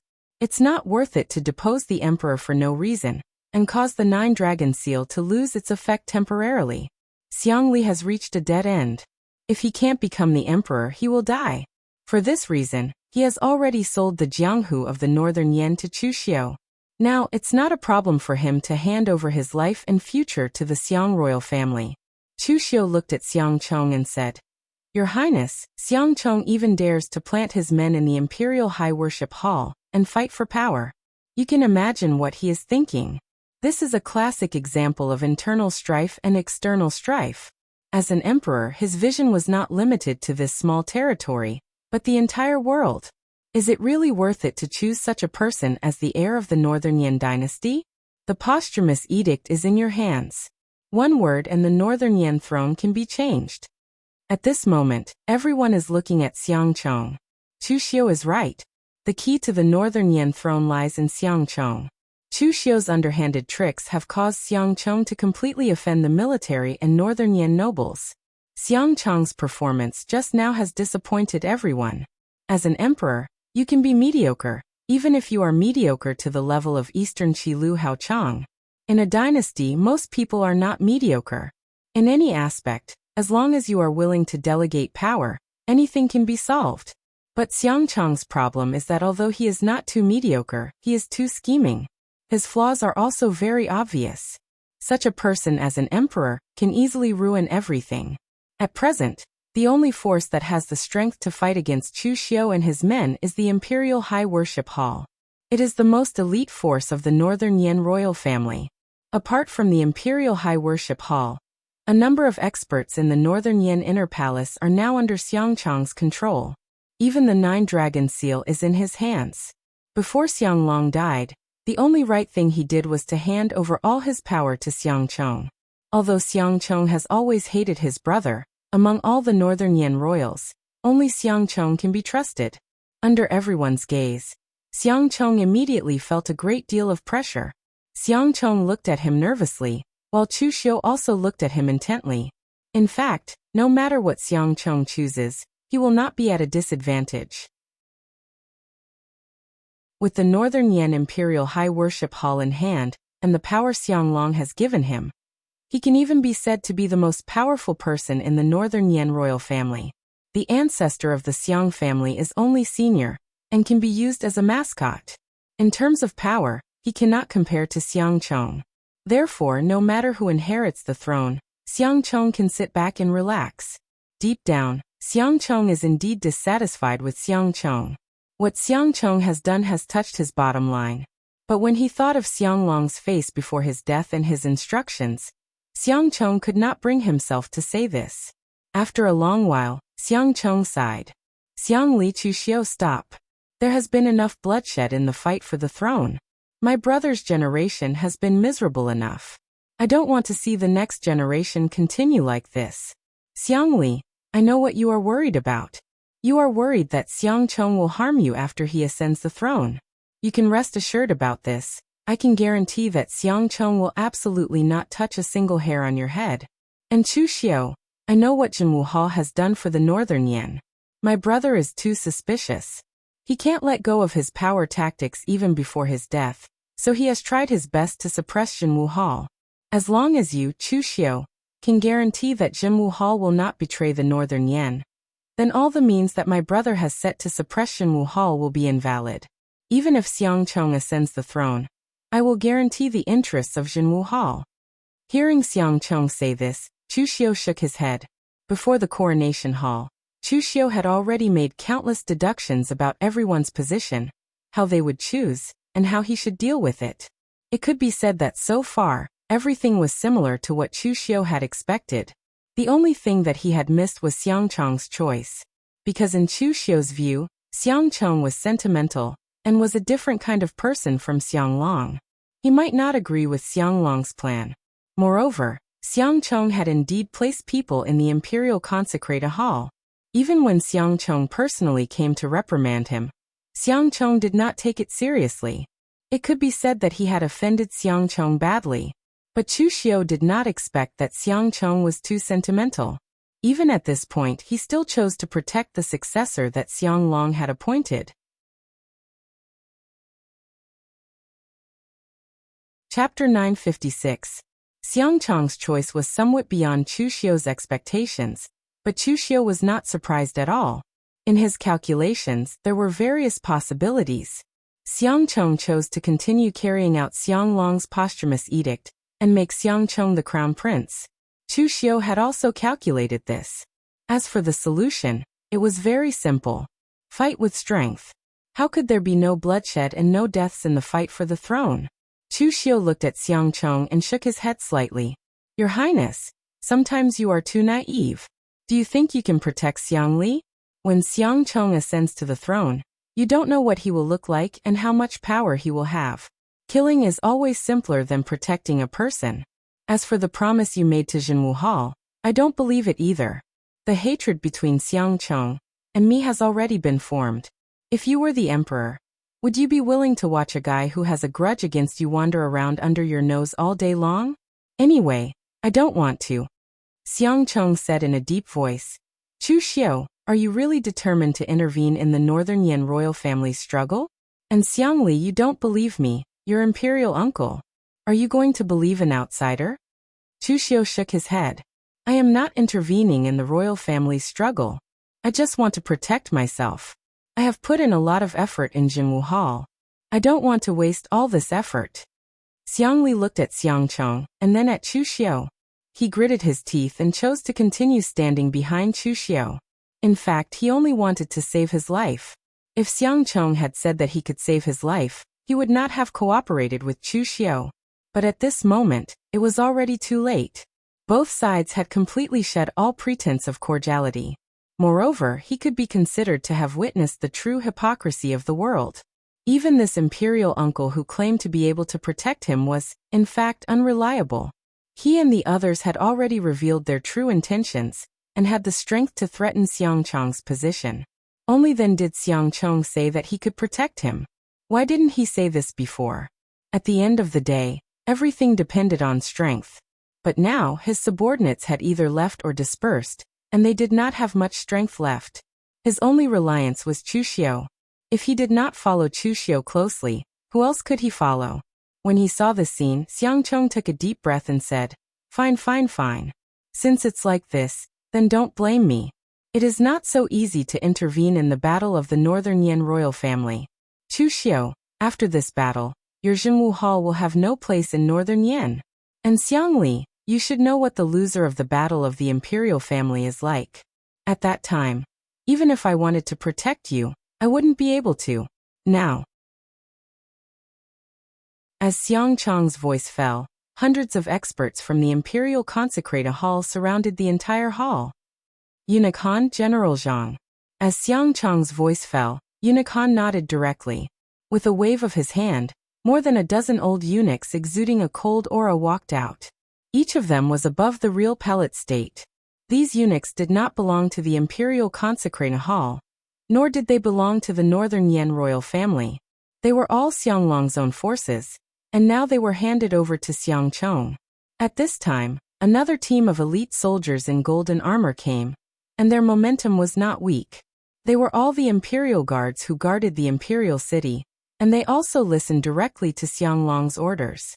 Of course, they were now handed over to Xiang Chong.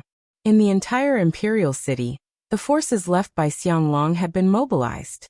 Not to mention that only Chu Xiu jumped out at the moment.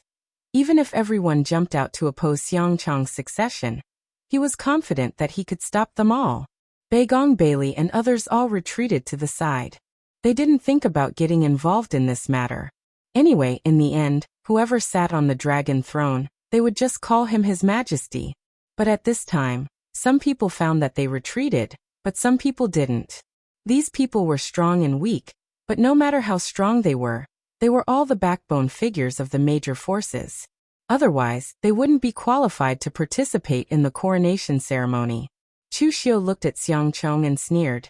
Your Highness, His Majesty left you so much power to stabilize the Northern Yan imperial court, not to let you fight among yourselves. Xiang Chong snorted coldly and didn't speak, but the 9-dragon seal was already in his hand. The Imperial Consecrating Hall, and the Imperial Guards had already rushed toward the Jinwu Hall people under Chu Xiu. In a place like the coronation ceremony, Chu Xiu naturally couldn't bring all the Jinwu Hall people. There were only a dozen people who were qualified to participate in the coronation ceremony. They were either the upper echelons of the Jinwu Hall, or the backbone figures, like the fire slaves. With so many people, it was enough to deal with Chu Xiu. Now Xiang Li's only reliance was Chu Xiu. As long as Chu Xiu and Jinwu Hall were dealt with, the battle for the throne would come to an end.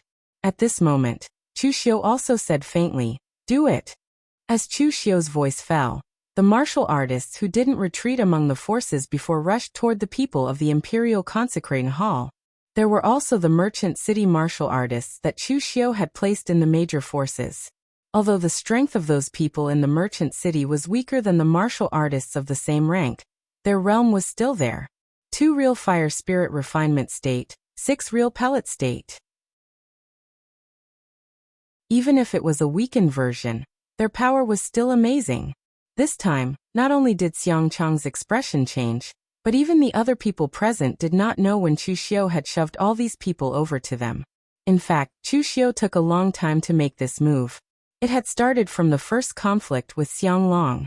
Although Chu Xiu knew the heavens sun gazing at air technique, he didn't know divination. He didn't expect Xiang Long to die so quickly. At that time, Chu Xiu was just preparing for a rainy day. Although this day might not come, it would definitely come. Therefore, Chu Xiu used his relationship with Xiang Li to place these Yinma lineage martial artists, to be precise, Wei Shuya's lineage, into various forces of the Northern Yan imperial court. At that time, Xiang Li was still a prince, and there were many people around him. Moreover, he didn't place these people to seize power. They all started from the bottom, so they didn't attract attention at all. It wasn't until this time that they were finally exposed. Wolf's ambition. Xiang Chong shouted angrily, and the 9-dragon seal in his hand rotated. In an instant, the aura of heaven and earth in the entire hall was devoured.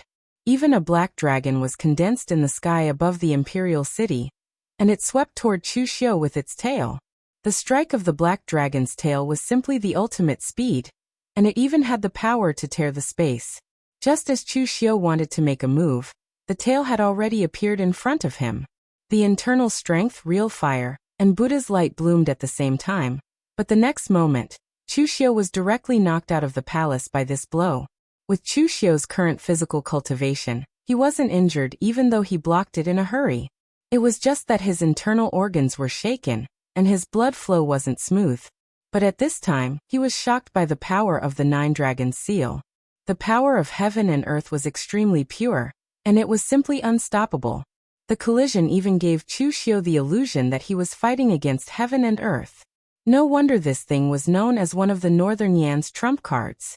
Now, just by looking at its power, Chu Xiu was convinced that it definitely had the power to fight against the ethereal enlightenment realm cultivator. More importantly, the 9-dragon seal controlled the power of the Northern Yan dragon vein. This was Yanjing City, and although Chu Xiu didn't know where the dragon vein was, he was sure that it was in Yanjing City. Here, the 9-dragon seal could exert the strongest power.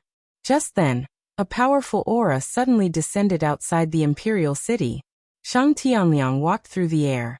Every step he took seemed to be stepping on solid ground, causing ripples to form on the ground. Compared to the time when he fought Rama, the aura on Shang Tianliang's body was now completely different. His whole person seemed to be integrated into this world, and he looked very harmonious and natural. The ethereal enlightenment realm was indeed worthy of being called the ethereal enlightenment realm. Those who could cultivate to this realm, regardless of their strength, had a strong understanding of heaven and earth to an abnormal degree. Not long after, Shang Tianliang had begun to adapt to the rules of this world. and even began to reshape his own martial arts. Last time in the Zhenwu Hall, Shang Tianliang demonstrated a secret method of condensing vitality. Although it broke Chu Xiu's floor tiles, it was indeed an amazing move. Counting the countless martial art practitioners in the Jianghu, their powers were all inclined towards destruction. Even the power of the Great Light Temple's cultivation method was the same. It was possible to get them to purify the evil power, but to get them to save people, it was extremely difficult.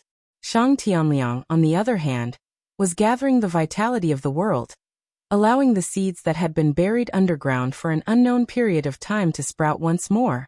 This control over the power of vitality represented his current comprehension of the world. Chu Xiu said faintly, "The power of the 9 Dragons seal is indeed extraordinary, but now, Your Highness, your opponent is not me." Chu Xiu turned to Shang Tianliang and said, "City Lord Shang, do you have the confidence to block the 9 Dragons seal?" Shang Tianliang said angrily, "No." Since he came out of the mountain, although he had an agreement with Chu Xiu really made the most of his remaining value. Every time Shang Tianliang fought, the opponents that Chu Xiu found for him were very difficult. The last time was Luo Mo, and Shang Tianliang was almost crushed all the way. The last time was the Forgetting Sword Hut and the Storm Sword Tomb. Before his injuries had recovered, he was pulled out by Chu Xiu to be a fighter. And this time he had to face the 9 Dragon Seal directly in Yanjing City, or even in a place like the Imperial City, which was even more troublesome. Moreover, this thing had almost never been used over the years. Even in the most critical moment of the Northern Yan, no one had attacked the Imperial City. No one knew where the true peak power of the 9 Dragons seal was. Seeing that Chu Xiu had found such an opponent for him, it would be strange if Shang Tianliang had a good expression.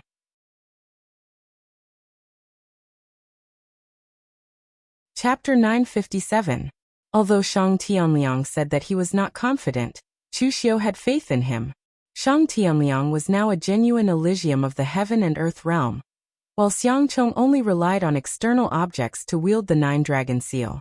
If external objects were used well, their power would indeed be astonishing, but no matter what, they could not compare to ordinary Elysium of the heaven and earth realm experts. How strong was the human king sword of Sword King City in the past? In the end, it was still sent flying by a slap from Yi Xiaonan. And now, although Shang Tianliang said that he was not confident, he did not hesitate in his attacks at all. Previously, Shang Tianliang's martial arts leaned towards close combat, explosive and fierce. It was not because he was born with this kind of martial arts, but because in an environment like the Green Capital, he did not know anything else besides this kind of martial arts. But now Shang Tianliang had found the martial arts that his ancestor had in the past, and he had also added his own understanding to it, so its power was 30% stronger. The black dragon within the 9 Dragon seal roared, and as Xiang Chong's seal fell, a black dragon directly condensed in the sky. Surrounding it was a storm of origin energy, and it directly charged towards Shang Tianliang. Standing in midair, Shang Tianliang formed a seal with his hands. In an instant, dark clouds filled the sky, and heavy rain poured down. These were real raindrops, caused by Shang Tianliang's own understanding of the weather. But when the raindrops fell, they were not in the shape of raindrops, but in the shape of thin needles, surrounded by thick sword qi. The sword rain attacked, and the storm of origin energy around the black dragon was instantly torn apart. The next moment, Shang Tianliang waved his hand, and countless sword rain condensed in his hand, turning into a 300-meter-long sword. As he waved it, the sword slashed at the black dragon. A sorrowful dragon roar sounded, and the violent origin energy of the heaven and earth scattered in all directions. Some of the people present had never seen an ultimate expert of the Elysium of the heaven and earth fight in their lives. Now that they saw the fierce battle between the two, they even forgot to exclaim. Existences of the Elysium of the heaven and earth were really like immortals of the earth. With a wave of their hands, they could control heaven and earth, move mountains and overturn seas. If the two had not deliberately restrained their power, and let the scattered origin energy of the heaven and earth overflow in midair, the entire imperial city would have been destroyed. As the two of them fought fiercely, some members of the Xiang clan's royal family surrounded the old ancestor of the Xiang clan. They didn't know what to do. Xiangcheng was the crown prince, but Xiangli was also a direct descendant of Xianglong. They were fighting for the throne. Who should he help? Or rather, whose side should they stand on? That old ancestor of the Xiang family said in a deep voice, "What's the rush? No matter how strong Chu Xiu is, he is just an outsider. He can only help a member of the Xiang family ascend the throne. If he really wanted to usurp the throne, do you think Beigong Bailey and the others would turn a blind eye?" It was the same for Xiangcheng. His Majesty had only left behind a posthumous edict. It would be best if someone listened to it. If no one listened to it and you couldn't suppress others, you shouldn't blame others for losing the throne. Don't panic. Just sit here and watch the show. What we're protecting is the root of the Xiang dynasty. Let them fight for their face. The one who wins is the supremacy of the 9-5. This ancestor of the Xiang clan had lived for a long time. So much so that no one knew exactly how old he was. He had already seen the succession of emperors for several generations. In fact, the previous generation's Xianglong and the others had fought even more intensely. The eyes of the old ancestor of the Xiang clan couldn't help but reveal a trace of reminiscence. He still remembered that when Xianglong ascended the throne, everyone thought that his elder brother would ascend the throne. As the younger brother, he was deeply trusted by his elder brother. He would definitely be like Xiangcheng and be conferred the title of king. Then, he would hold a portion of the power of the Northern Yan in a glorious manner. In the end, who would have thought that at the moment of the ascension ceremony, Xianglong would reveal his fangs? He had actually secretly contacted almost half of the Northern Yan forces. After a massacre, he immediately turned the tables. No one expected that Xianglong, who had always been well-behaved and even helped his elder brother strategize, would actually come to usurp the throne. Even the old ancestor of the Xiang clan didn't expect this. That battle was much more tragic than this one. Blood flowed like a river. Now it was just a small matter. Although it was a small matter to the old ancestor of the Xiang clan, at that moment, the people from the martial hall under Chu Xiu had already fought with the people from the Hall of Masters and the Imperial Palace. A sharp light flashed in Chu Xiu's eyes. He was also prepared to attack. His target wasn't Xiangcheng.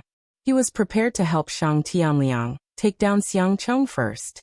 Killing Xiangcheng was meaningless. Instead, it would anger the entire Xiang clan. Xiangcheng himself was only for show. Xiangcheng, who supported him with the posthumous edict, was the key. As long as Xiangcheng lost, Xiangli would naturally find a way to deal with him after he ascended the throne. At that time, whether he wanted to kill or torture him would depend on his mood. However, at that moment, Xiangcheng suddenly shouted, "Kong Dongming, it's your turn to attack." As Xiangcheng's voice fell, the sword saint of the Eastern Sea, Kong Dongming, appeared out of nowhere.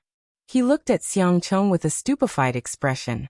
He extended a hand and said, "Only once." Xiangcheng shouted, "I know it's only once. Stop Chu Xiu. No. Kill him."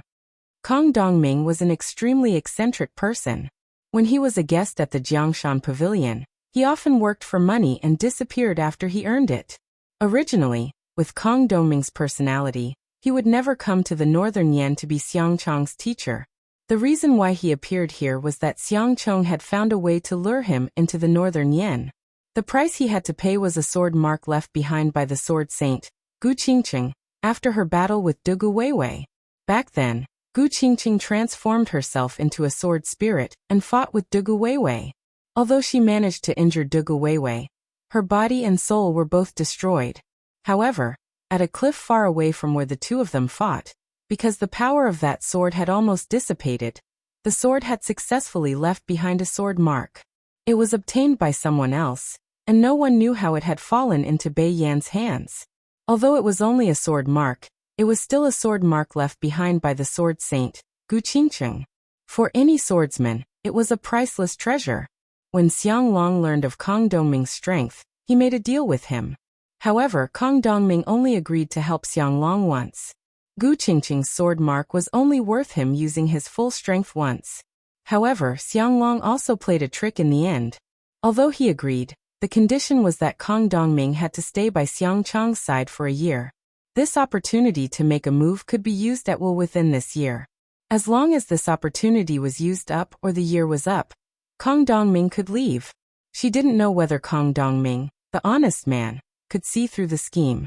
Anyway, he agreed to it.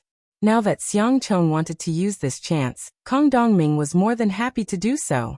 To him, constantly training his swordsmanship and challenging the strong swordsman was what he should be doing.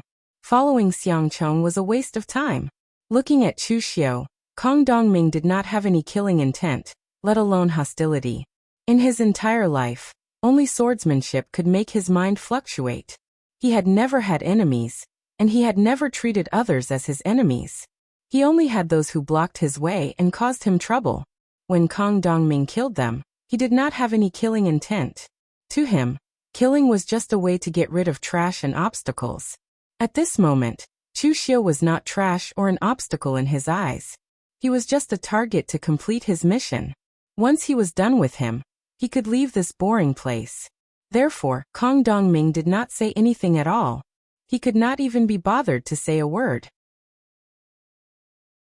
The sword hidden in the sharkskin scabbard in his hand was finally unsheathed. In an instant, the sword light traversed hundreds of miles, its sharpness piercing the clouds. It was an extremely ordinary sword, 3 feet and 3 inches long. It looked no different from a standard wood's iron sword. However, the sharpness of the sword was so piercing that it made one's eyes hurt, and one's mind trembled. When the sword fell, there was no strange phenomenon, nor was there any sword chi rippling out. But in the next moment, alarm bells went off in Chu Xiu's mind. Cultivating the heavens sun gazing at air, his perception was not the strongest among warriors of the same level, but it was among the best. He did not feel the slightest bit of power, but according to his calculations, a strong sense of danger was already attacking him from all directions. In an instant the sun, moon, and stars revolved in Chu Xiu's eyes. He pushed his mental strength to the limit, and used the heavens sun gazing at air with all his might. In the next moment, Chu Xiu's figure suddenly retreated frantically to the left. But at the same time, the air around him let out a trembling sound that sounded like the cry of a sword. It seemed to resound in everyone's hearts. At the spot where Chu Xiu had just appeared, a sword chi seemed to appear out of thin air. It condensed in the void and slashed the ground, creating a sword mark that was hundreds of feet long. Almost in an instant, the damaged imperial city immediately activated the formation. But in the next moment, the formation exploded with bursts of light and was completely extinguished. The aftermath of Kang Dongming's sword had actually activated the formation and completely destroyed it at the same time. Chu Xiu looked at Kang Dongming in shock, while the others looked like they had seen a ghost. What kind of power was this? Was this Kang Dongming at the true fire spirit refinement realm, or the heaven and earth elucidation realm? Chu Xiu took a deep breath. There was one thing he really did not expect, and that was Kang Dongming. He had very little information about the Sword Saint of the East Sea, including that of the Wind-Sweeping Tower. After all, the Wind-Sweeping Tower's influence in the outer endless sea was not strong. Although he had predicted that Kang Dongming would make a move, he did not expect Kang Dongming's strength to be so strong. He now knew how Sword King City, the Forgetful Sword Hut, and the Windcloud Sword Mound had lost. This guy was simply a monster. Others pursued martial arts while Kang Dongming pursued the ultimate swordsmanship. He was even willing to sacrifice martial arts for the sake of swordsmanship. His current strength was infinitely close to the heaven and earth elucidation realm. He was not suppressing his strength, but he did not try to comprehend and communicate with heaven and earth at all, devoting himself to swordsmanship. For the sake of swordsmanship, Kang Dongming did not even have the time to break through to the heaven and earth elucidation realm. If he was not a monster, then what was?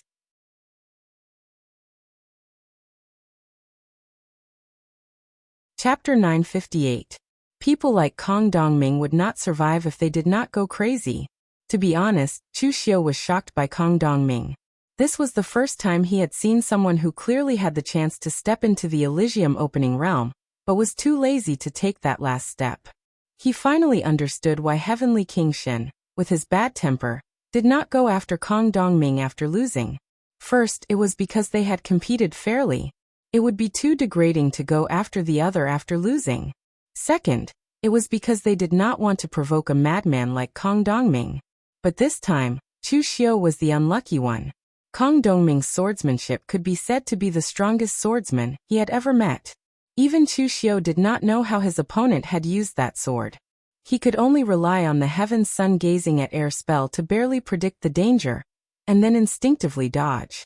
And now, when Kong Dongming saw that his sword did not do anything to Chu Xiu, he straightened his face and slashed out 3 times in a row. In an instant, Chu Xiu felt waves of murderous intent coming from all over his body. With just 3 attacks, Kong Dongming had completely sealed off all the places around Chu Xiu that could be dodged. Even the heaven's sun gazing at air spell could not predict a way out. Forming hand seals, Chu Xiu's demonic, half-Buddhist Dharma idol instantly appeared behind him. Vairocana and Mahakala were 2 gods in one body. Resplendent Buddhist flames fused with the apocalyptic fire, forming an extremely demonic color. Kong Dongming's 3 swords appeared in the void. The sword aura did not contain any special power. It was just the purest form of sword intent, but it directly tore through Chu Xiu's Buddha and demon form. The heavenly Dao war case was already in Chu Xiu's hand. It turned into a peerless heavenly saber and swept out. In an instant, endless heaven-earth yuan qi burst out like a vast ocean. The sea-cleaving slash of the 7 limits was unleashed, and the violent blade aura collided with the sword aura. Chu Xiu's figure was forced to retreat, and he was almost unable to withstand the powerful sword aura. A cold light flashed in Chu Xiu's eyes. Instead of retreating, he moved forward and slashed down with his saber. In an instant, the space seemed to be frozen and all the forces were imprisoned in mid-air. As Chu Xiu's saber fell, everything was cut off. The ethereal slash was the pinnacle of Chu Xiu's mastery of the saber Dao. This move was not easy to receive, nor was it easy to break. However, Kong Dongming gently stabbed out with his sword. His entire body seemed to be imprisoned in this space, like a scroll that was about to be torn apart. However, he did not choose to tear the scroll apart. Instead, he stabbed out with his sword from the scroll. In an instant, the world changed color. Everything in front of Chu Xiu had turned into a shocking sword. Chu Xiu's ethereal slash could imprison the world into a scroll. However, Kong Dongming's sword was even stronger. Everything in front of him had turned into a sword for him to use. A slight cracking sound was heard. In the center of the exchange between the two, the void cracked like a mirror. The heaven-earth yuan qi condensed into a storm and swept out. Kong Dongming came over with his sword in hand. His figure was like the void, passing through the stormy void. It was still the same unhurried stab. The aura of the entire heaven and earth became incomparably sharp. The sword intent was no longer soaring into the sky, but directly penetrating into this part of the world. It had been a long time since Chu Xiu had met such a strong opponent. Even when he fought with Ling Yunzi from the Chunyang Dao sect, he was able to fight until his head bled. Although he was at a disadvantage, Ling Yunzi was also heavily injured. Facing Kong Dongming at this moment, Chu Xiu actually felt a sense of helplessness. His opponent made him feel a great deal of pressure. This was a rare situation, transforming the world into a sword. In front of Chu Xiu, the world, mountains, and rivers were all sword intent. They attacked him like endless waves. Chu Xiu took a deep breath. He had always been the one who forced others into danger. The number of times that others had forced him into danger could be counted on one hand. If the world was a sword, then he would destroy the world. At this moment, Chu Xiu formed a seal with both hands. The ghost-like murmuring and wailing instantly rang through the world. Chu Xiu's body was already stirring up a violent and turbulent demonic aura. In an instant, the entire world seemed to have stopped. In the next moment, the heavens' cry blood rain suddenly descended. The great compassion mantra of heaven and earth. Unless it was the most critical moment, Chu Xiu rarely used this technique. It was not only because the backlash of this technique was too great, but also because even Chu Xiu suspected that this technique was not created by humans. The evil aura stirred up the world. The more he used it, the more the malice would corrode Chu Xiu's mind. It was as if this technique was the embodiment of the malice of the world. However, the power of the 7 groups of compassion mantra, as one was indeed powerful enough to make people tremble. Under the endless heavens cry blood rain, the sword aura melted. The entire world seemed to have begun to distort under this power. For the first time, Kong Dongming's sword momentum began to change. He withdrew his sword and cut the sky. 1 sword, 2 swords, 3 swords. With 3 swords, the endless heavens cry blood rain was actually torn apart by those 3 swords. A grave expression appeared on Chu Xiu's face. Previously, when facing the great compassion mantra of heaven and earth, the others could only resist it head-on. However, Kong Dongming actually broke the endless heavens cry blood rain with 3 swords. This kind of strength was simply shocking. Kong Dongming looked at Chu Xiu and suddenly said, "This martial technique of yours is very powerful." This was the first time that Kong Dongming spoke. It should be said that it was the first time that Chu Xiu had seen Kong Dongming since he had met him. His voice was obscure, as if he had not communicated with anyone for a long time. Even his words were extremely slow. However, after this sentence, Kong Dongming did not say anything else and continued to attack with his sword. At this moment, monstrous demon qi descended from the sky. Wei Shuya directly led Chu Wuji and the other experts of the Yinma clan over. "Not bad, at least I'm not late." Wei Shuya chuckled and waved his hand. Chu Wuji and the others also joined the battle, making up for the lack of people under Chu Xiu. Chu Xiu was surprised and said, "Elder Wei, why are you here?" Actually, this time, Chu Xiu did not intend to trouble Wei Shuya. On one hand, it was because Elder Wei was indeed an elder who sincerely treated Chu Xiu well. Although he was not Chu Xiu's master, it could be said that he cultivated Chu Xiu as his successor. Although Wei Shuya had the power of the spiritual refinement realm with true fire, he was old after all. Although he had combat power, his qi and blood were still declining. Previously, when Wei Shuya helped Chu Xiu stop the Great Light Temple's Su Yun, he had already shown signs of fatigue. Chu Xiu also did not want Elder Wei to continue fighting for him. This kind of intense situation was not suitable for Wei Shuya to perform. Also, when Chu Xiu formulated the plan, he had not yet come into conflict with the Great Light Temple and the Buddhist sect. At that time, the situation in northern Yen was a battle between Chu Xiu's martial suppression hall and the imperial court. It had little to do with the demon sect. If Wei Shuya joined in, it would be equivalent to the Yinma clan joining in. It was difficult to guarantee that the Chunyang Dao sect and the Great Light Temple would not be afraid because of this.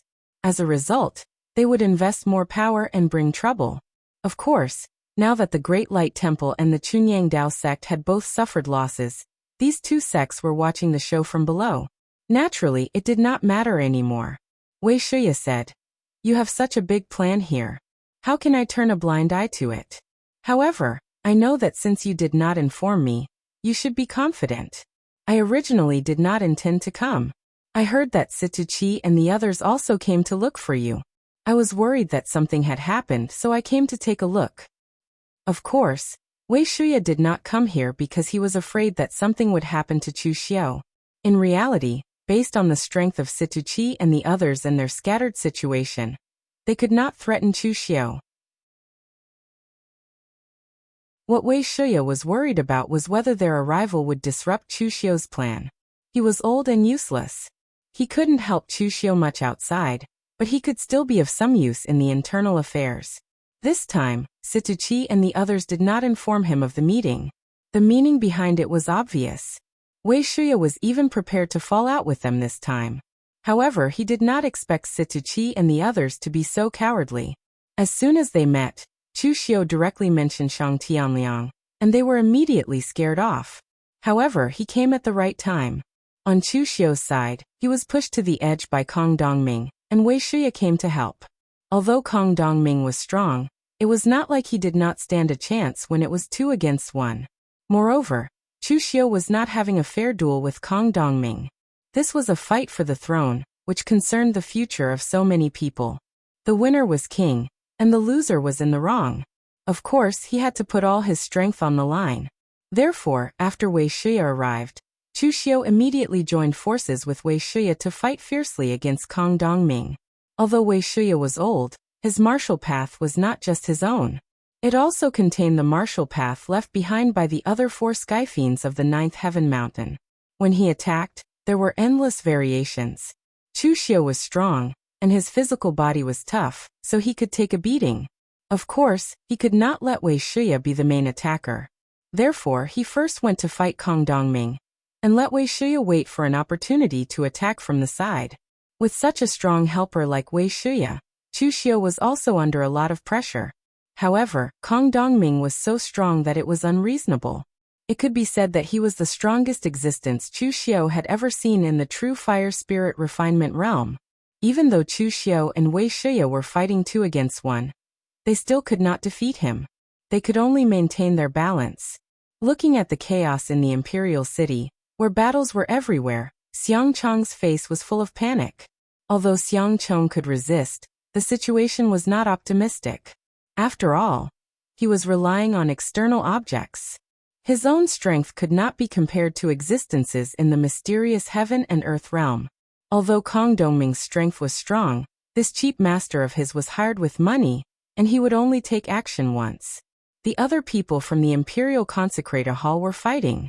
Chu Xiu's people from the Martial Suppression Hall, the warriors from Merchant City, and the demonic Dao warriors brought by Wei Shiya were turning the situation around. The future was uncertain, and his side might lose at any moment. Xiang Chong suddenly thought of something and roared, "Forefather Huangfu, I know you are here. I agree to all your conditions. Attack quickly."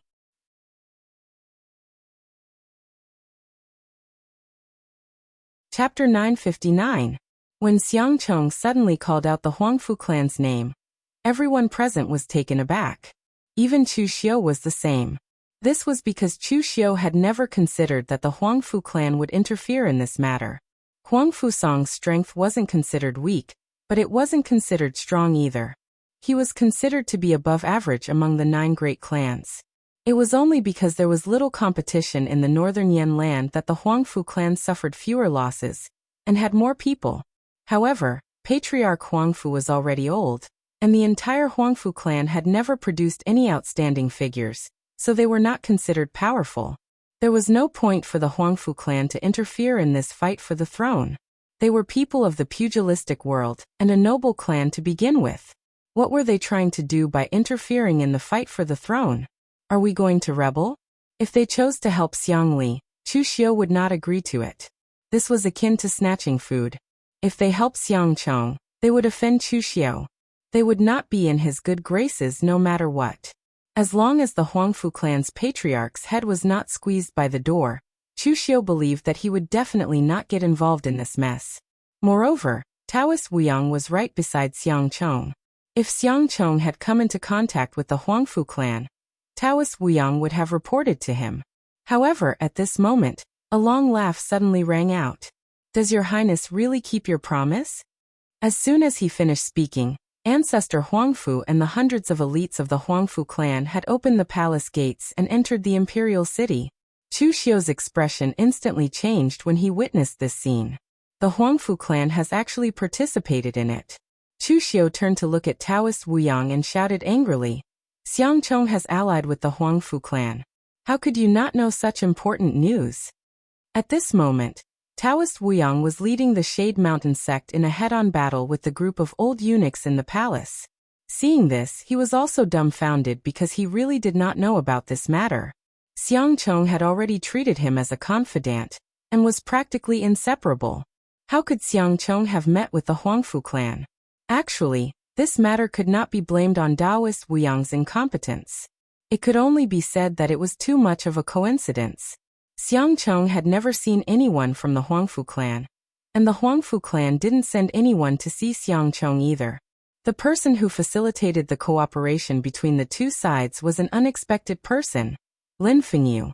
Whether it was in the eyes of Chu Xiu or Taoist Wuyang, Lin Fengyu was a standard piece of trash, unable to accomplish anything but good at spoiling things. But even trash had good luck. In the face of Taoist Wuyang's pressure, Lin Fengyu had done many foolish things. In the end, he had courted death by provoking Chu Xiu. As a result, he had been slapped to death by Chu Xiu. However, before he courted death, he did a lot of stupid things. Most of them ended up as a joke, but the only successful one was the Huangfu clan incident. Just like what Chu Xiu had thought before, the Huangfu clan's participation in this fight for the throne was akin to wading into muddy waters. He wouldn't be able to gain any benefits at all, and would only be looking for trouble. Any normal person would think this way, so no one contacted the Huangfu clan. However, Lin Fengyu was no normal person. Instead, this idiot went to contact the Huangfu clan, and actually managed to facilitate half of this matter by a freak combination of factors. He got the Huangfu clan to agree, but Xiang Chong didn't agree to their conditions. Lin Fengyu had only told Xiang Chong about this matter. Naturally, Daoist Wu Yang didn't know anything. In fact, he couldn't be blamed for being careless. Who would care about a piece of trash like Lin Fengyu? Paying attention to him was simply a waste of time. While fending off Kong Dongming, Chu Xiu said coldly, "Ancestor Huangfu, you are a veteran of the pugilistic world. You should know what you can and cannot interfere in. Do you think you have the right to interfere in today's situation? Are you tired of living after eating arsenic? Or are you looking for some excitement and play a big game before you die?" Facing an existence like Ancestor Huangfu, Chu Xiu didn't have the slightest bit of courtesy. If it wasn't for the fact that the Huangfu clan hadn't provoked him much, why wouldn't the martial suppression hall in the northern Yen cause trouble for the Huangfu clan? Chu Xiu's words were extremely sharp and unkind. Ancestor Huangfu's face immediately darkened after being insulted. However, he didn't lose his temper and ignored Chu Xiu. Instead, he turned to Xiang Chong and said in a deep voice, "Your Highness, are you really willing to marry the daughter of the Huangfu clan? Make her the empress after you ascend the throne, and make your first son the crown prince?" Xiang Chong gritted his teeth and said, "Yes, I'm willing. Ancestor Huangfu, hurry up and do it." Hearing this, the crowd went into an uproar. Even the Northern Yen royalty, who had been watching the show, looked at Xiang Chong. Chu Xiu finally understood why the Huangfu clan was willing to get involved in this mess, and why Xiang Chong didn't agree to it from the start. The Huangfu clan wanted to become in-laws with the Northern Yen royalty, and become a relative of the Northern Yen emperor. Over the years, the Northern Yen royalty had a simple way of choosing their empress. Most of them were commoners or daughters from wealthy families.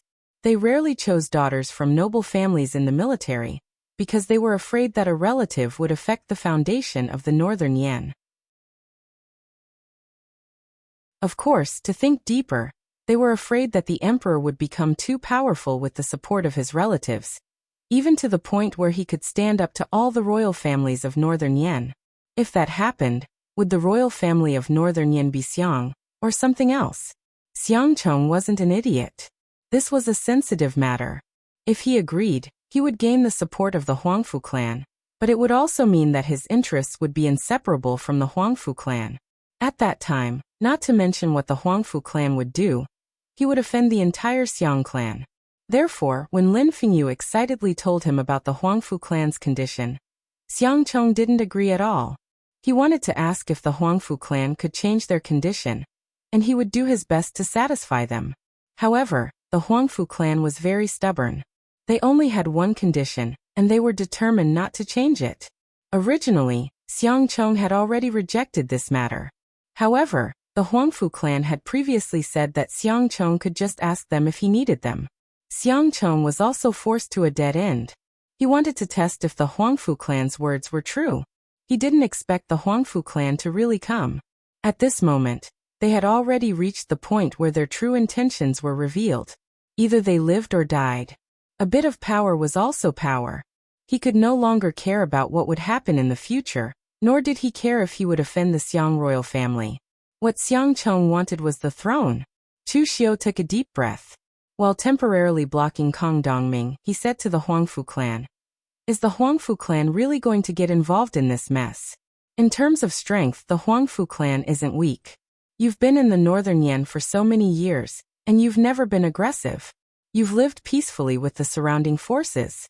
Therefore, I'm very confused. You should know the risks involved. Do you think the Huangfu clan can become the leader of the 9 great clans, just because they've become a foreign relative of the Northern Yen?" The Huangfu clan shook his head and said, "The Huangfu clan isn't weak, but we're not strong either. What's wrong with pursuing greater strength? When we were at our peak, we were close to the Shangshui clan. If we were to be complacent because of our current strength, then we'd be in deep sorrow. The northern Yan is in turmoil. How can the Huangfu clan be willing to be a bystander? Fortune comes from risk. Success or failure is determined by the heavens. You Chu Xiu have risked your life many times. Why can't the Huangfu clan do the same? Chu Xiu narrowed his eyes and looked at the Huangfu clan. He had a feeling that the old man wasn't telling the truth. Among the leaders of the 9 great clans, the Huangfu clan wasn't the strongest, but he wasn't the weakest either. However, he was the most cautious. It was common in the pugilistic world to have a grudge with someone, but when did the Huangfu clan have a grudge with someone? Of course, in the pugilistic world, it was impossible to not offend anyone. However, the Huangfu clan had always only offended those they could afford to offend. They were extremely cautious towards those they couldn't afford to offend. He was still on Xiangchang's side in the struggle for the northern Yan royalty. Externally, he had offended Chu Xiu. Internally, he would be a threat to the Xiang clan. What was he after? All he wanted was a gamble? In any case, Chu Xiu didn't believe it. However, it didn't matter whether he believed it or not. Since the Huangfu clan was involved in this matter, they had to be prepared to pay the price. It would be naive of them to think that they could escape unscathed from making an enemy out of Chu Xiu. At this moment, Wei Shuya suddenly said, "Make a move first. Get rid of the Huangfu clan's old man. I will hold off Kong Dongming." The Huangfu clan's participation was something that Chu Xiu hadn't expected. Once they interfered, the situation immediately became disadvantageous to Chu Xiu. If they didn't settle this quickly, the outcome would be unpredictable. However, Chu Xiu hesitated and said, "But Kong Dongming." Chu Xiu had witnessed Kong Dongming's strength. It was terrifying. Chu Xiu was confident that he could hold off Kong Dongming for the time being, but Wei Shuya was old after all. He wouldn't be able to last more than a few moves. Wei Shuya laughed and said, "Don't worry, this old man isn't so old that I'm useless. I can still hold off for a while. Of course, you have to be quick on your side. Otherwise, my old bones won't be able to take more than a few strikes from this Eastern Sea Sword Saint." Hearing Wei Shuya's words, Chu Xiu didn't hesitate. He wasn't a wishy-washy person to begin with. He broke away from the battle and charged at Ancestor Huangfu. Looking at the figure of Chu Xiu dashing over, a blood-malevolent qi gushed out from the heavens all of a sudden. This torrential demonic qi swept out, causing the heart of old Ancestor Huangfu to shudder. Ancestor Huangfu didn't have much of a grudge against Chu Xiu before, so he naturally hadn't faced Chu Xiu in such a state. Now that he sensed the terrifying aura coming from Chu Xiu, even he had to admit that he was getting old. Each generation had its own talents, and it was time for his generation to retire from the martial world. However, he still had to fight for his family one last time before he left the martial world. However, Patriarch Huangfu did something that shocked everyone present. He took out a spear. To be precise, it was a broken blood-colored spear with 1/5 of its handle broken off. With a wave of his hand, Ancestor Huangfu's blood gushed into the broken spear, filling up the broken part with fresh blood. In an instant, boundless blood-colored light bloomed. Ancestor Huangfu was fighting with his life on the line. You're tuning in to the Echoes of the Heart YouTube channel. Don't forget to subscribe and join us on this journey to catch the most captivating stories.